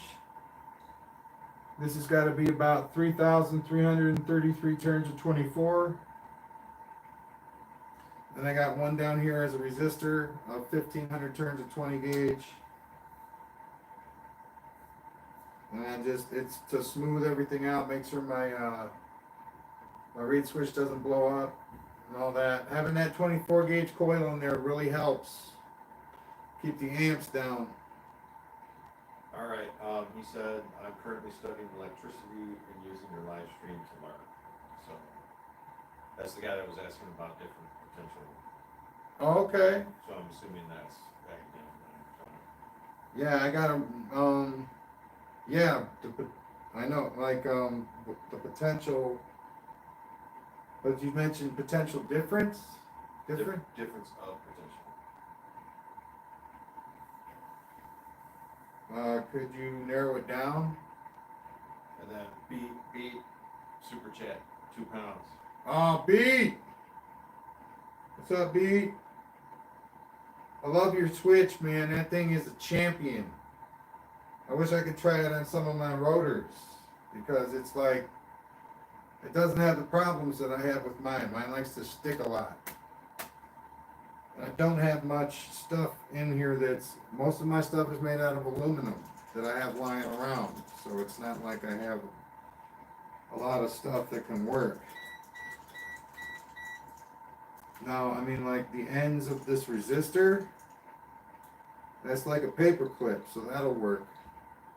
You know, that's how my mind works, wrapping it around stuff like that. I have a big old, cup of paper clips. But, once you bend a paper clip like 3 times, it breaks. So they're not really easy to work with. 12 volts, people, we're going up to 12 volts. But I got one of my heavy duty reed switches, high frequency going right now.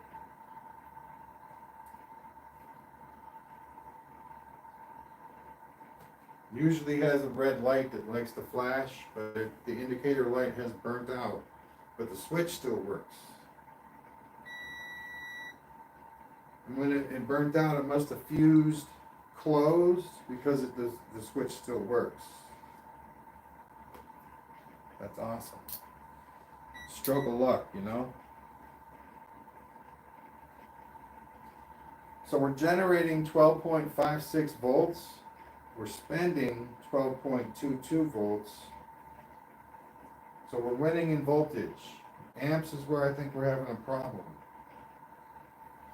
I think we're generating anywhere between 2.45 and 2.46 amps. No, it's 0.246. Oh my God, I keep doing that. It's like a number. It's like It is a number. Decimal. Decimal dyslexia. A quarter amp. We're generating a quarter of an amp, which I think is pretty good for what this is.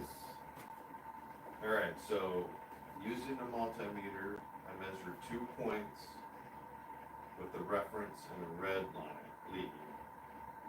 The difference of potential is the voltage in the conductor. Would I be reading 0 volts or the applied voltage?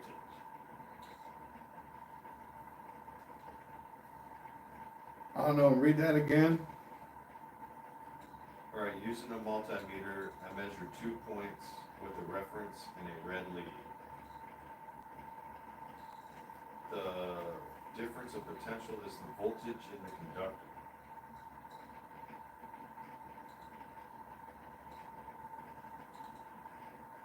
And then would I be reading 0 volts or the applied voltage? It depends on where your points are in the circuit.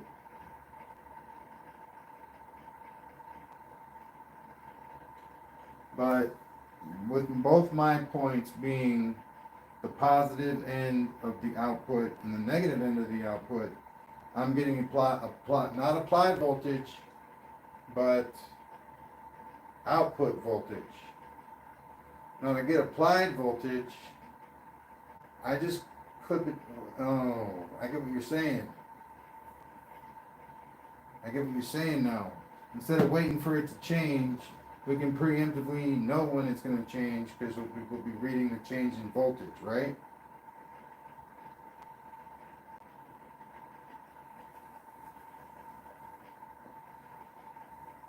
So what I'm thinking is if I don't know. Yes. Okay. But I can't just clip these things to these wires because if they connect or touch or cross, Got some Ghostbusters stuff. it's gonna pop, man, and it's gonna destroy my transistor. Oh yeah, that's right. We're down to the low on transistor right now. Yeah. And Wednesday I'm getting a bunch more, so that'll be no holds barred then, man. We'll probably do this then, and I'll clip it right to the coil in and coil out.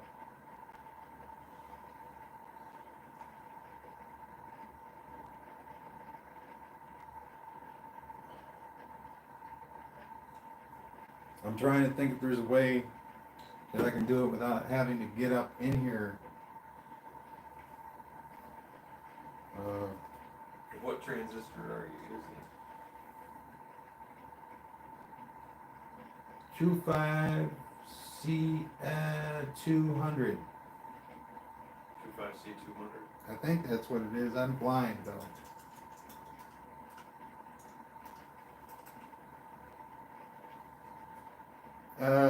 This is an NPN setup, so MOSFETs are not applicable right now.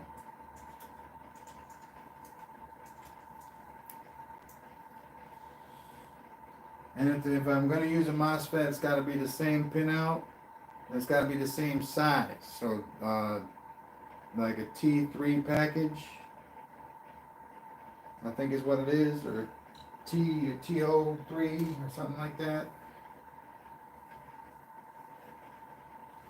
It's got to be a big MOSFET. Can't be one of those little dinky ones. The little dinky ones.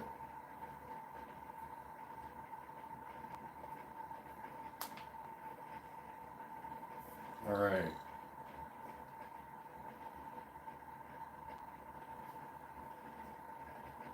see.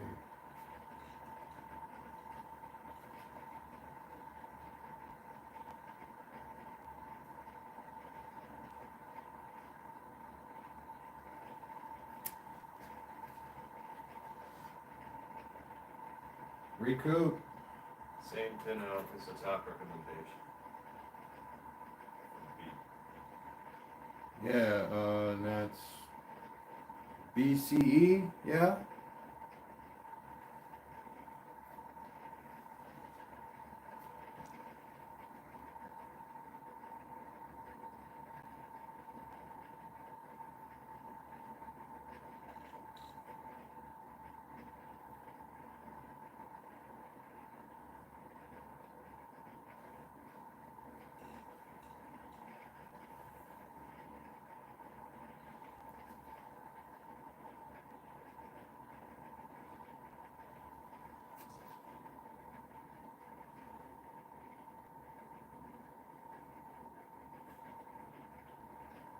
Alright, I think we got this. We are now monitoring the input voltage, I hope.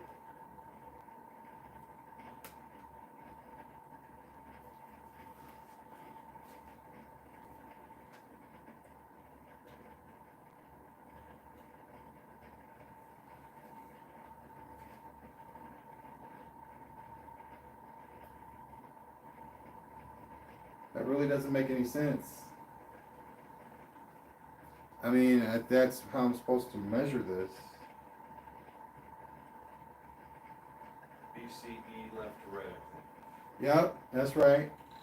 But I'm only getting 2.5 DC volts for the input voltage. Does that even sound right? I don't even know. Doesn't sound right to me. Maybe one of my points is wrong.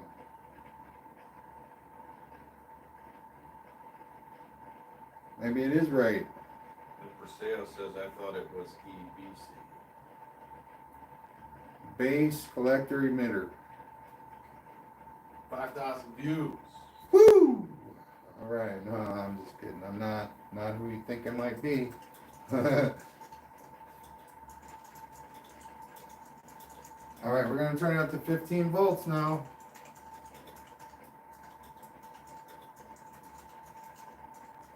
That's this one right here. 30 milliamps on that one in the middle.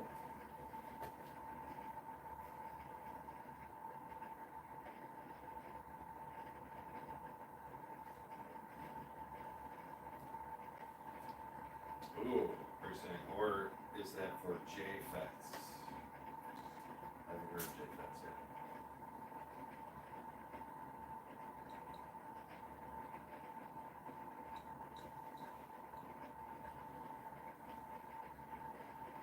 Oh, there it is. 12.15 volts in. Let's see about the amps.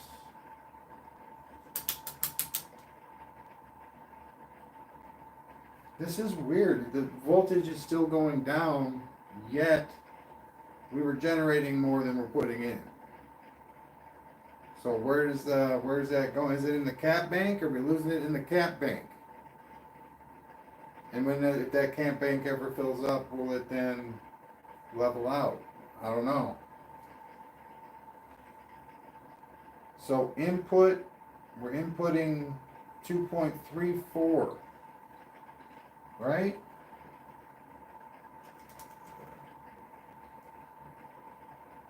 And 12.15 volts. So 234 milliamps and 12.15 volts to run.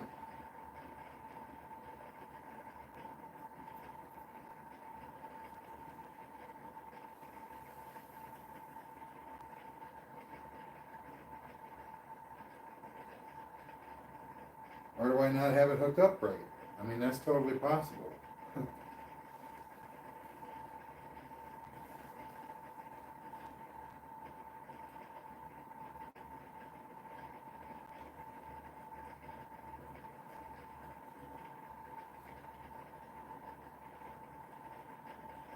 Feels right though.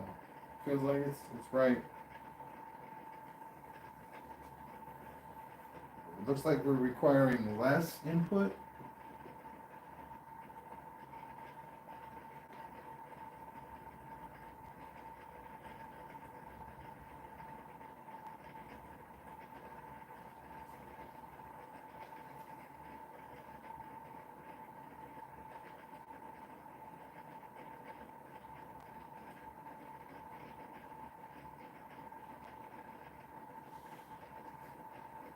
Can't wait till those pots come, man, because I'll be able to know like roughly where everything's at.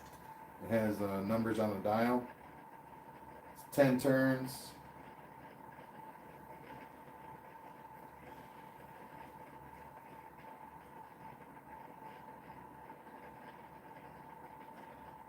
Is that a pot? This one? Mm-hmm. Yeah. He said potentiometer. Potentiometer, yes.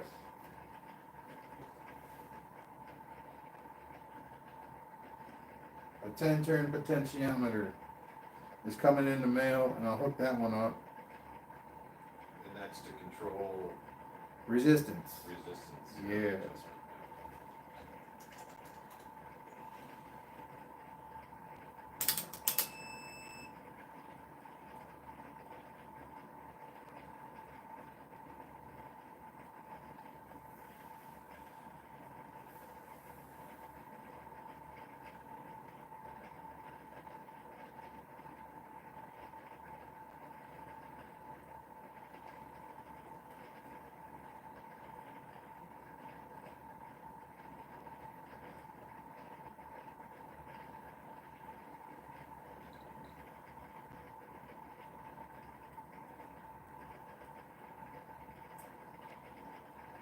But it's very close.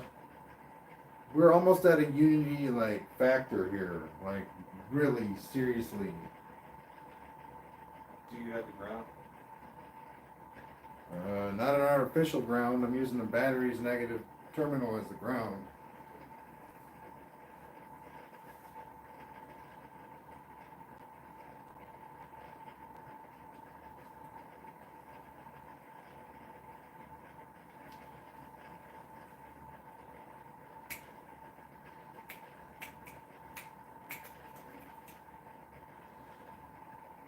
Electric guitars that pick up coils and pots too. Hell yeah, man. Yeah, hell yeah. But I mean, like, what's his name?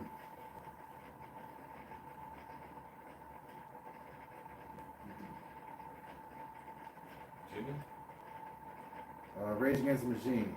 Tom. Tom. Yeah, man. Yeah, dude. Just the whole new, and then Zach. Wow, he does this, plays. It's awesome, man. Guitar blows me away all the time, dude. Can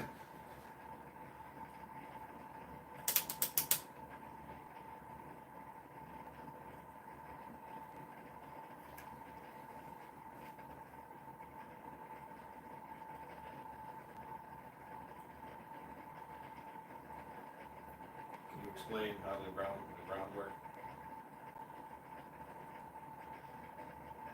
The floating ground. The what? Float the ground that you're using. I'm using the negative of the battery to ground the circuit. There's nothing else grounding it.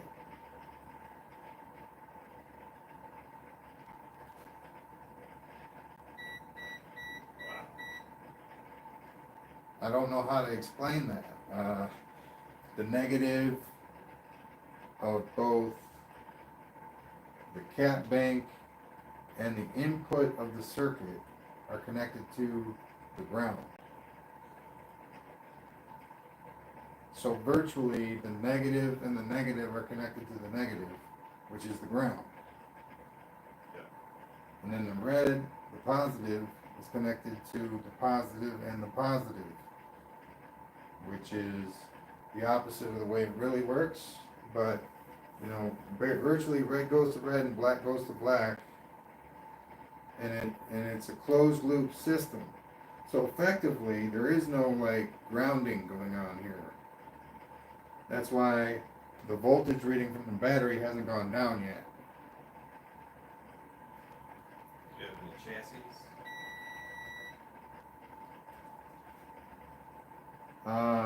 Not more than what you see here.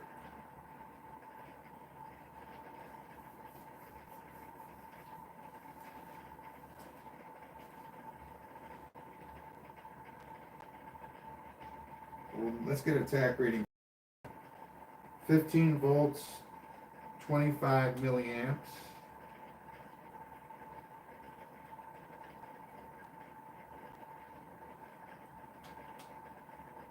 He says he gets it, he's just trying to picture it. 1,000. This is going 1,000 RPMs. At 1,500, or I mean 15 volts.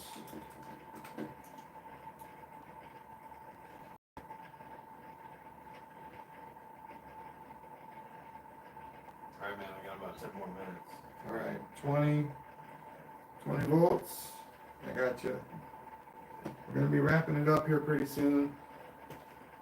About 10 minutes. We're gonna see what we can get done. I think this is unity pretty much. I mean, eventually I think it will go down. I have to see how much we're generating.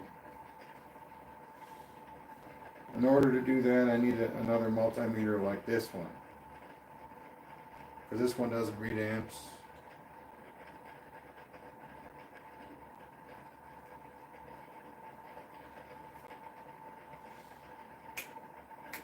But if it was the same as it was when we turned it off, to switch it to the power input, we should be on top, but it will take forever. We're on top by 20 millivolts, 2/20, 0.2, 0.3. So we're up 0.3 of a volt, and we're up about 12 milliamps. And that's what's perpetuating the 12.22 to last for so long, is that we're actually over unity until we're not. And I don't know what's going to make it change. Probably me not paying attention to the pot will definitely cause that to stop functioning the way it is.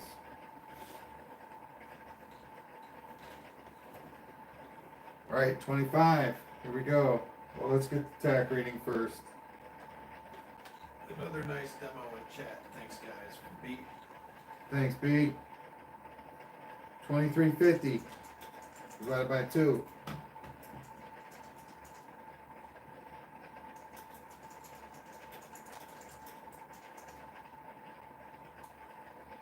Still going up though. But we don't have much time, so we're gonna go up to 25.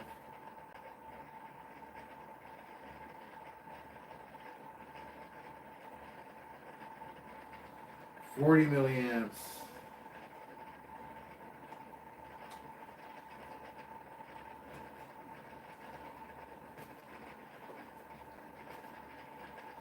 Oh my Lord.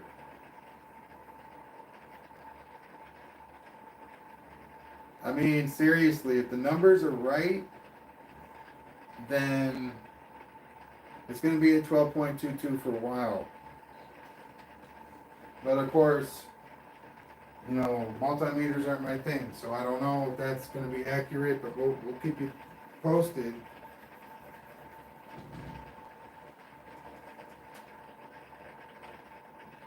$25.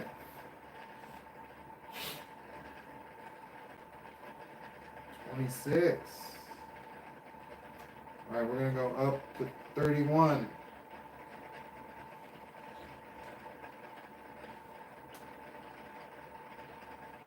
50 milliamps. And it's all the way open, man. The current is all the way open. We're drawing 50 milliamps on this. That's awesome. 27 hundo.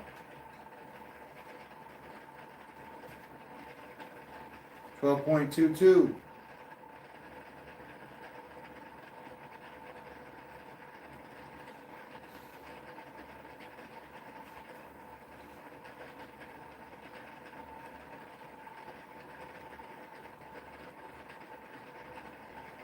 This is the vehicle's top speed. This is it. So we're gonna just let it crawl up. 28. That's 1400 RPMs.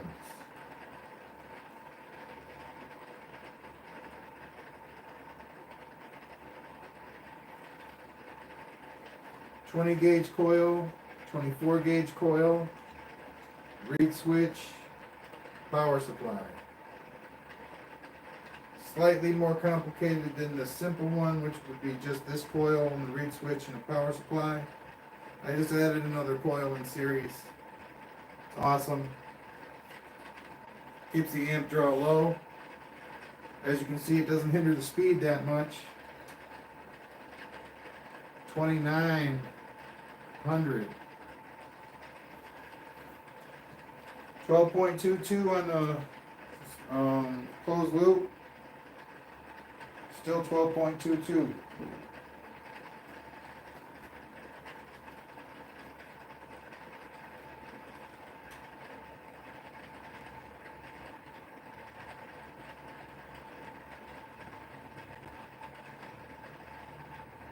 $29.37, $29.39.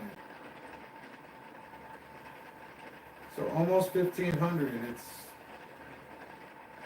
I don't know. Probably with the air gap, it's not going to get much more than that. It's going to continue to rise though, just slowly, one click at a time.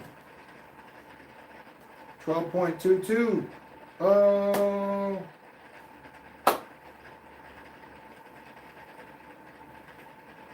Heck yeah. Alright, so I'm happy with this. I'm happy with those numbers.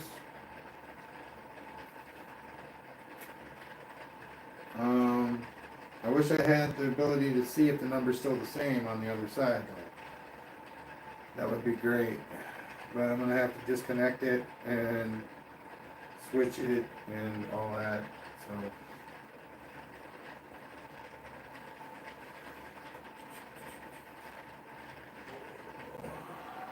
when the transistors get here though, we're gonna have some fun. We're gonna have some fun. And I'm gonna wrap that coil. I'm gonna make a special bobbin that's a little bit bigger than the one that the spool comes on. It's gonna be great.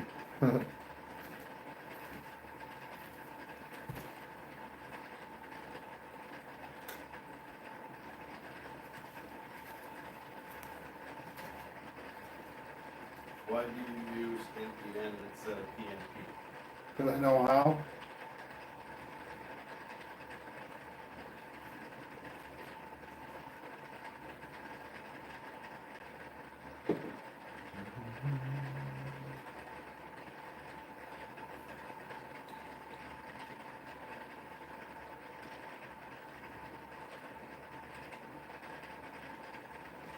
And I don't need the SSG to use an MPN.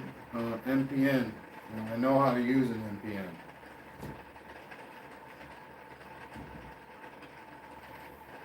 The PNPs, man, they're a little bit different for me. I don't know how to use MOSFETs, man. It's not compatible with anything that I do. So I'm just not.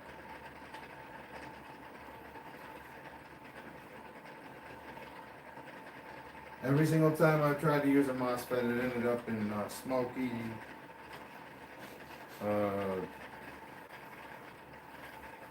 yeah, just a mess.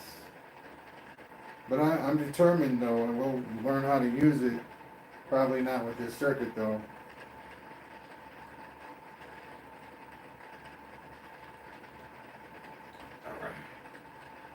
All right. So thank you very much, ladies and gentlemen. We will keep you posted. Thank you very much. Bye now.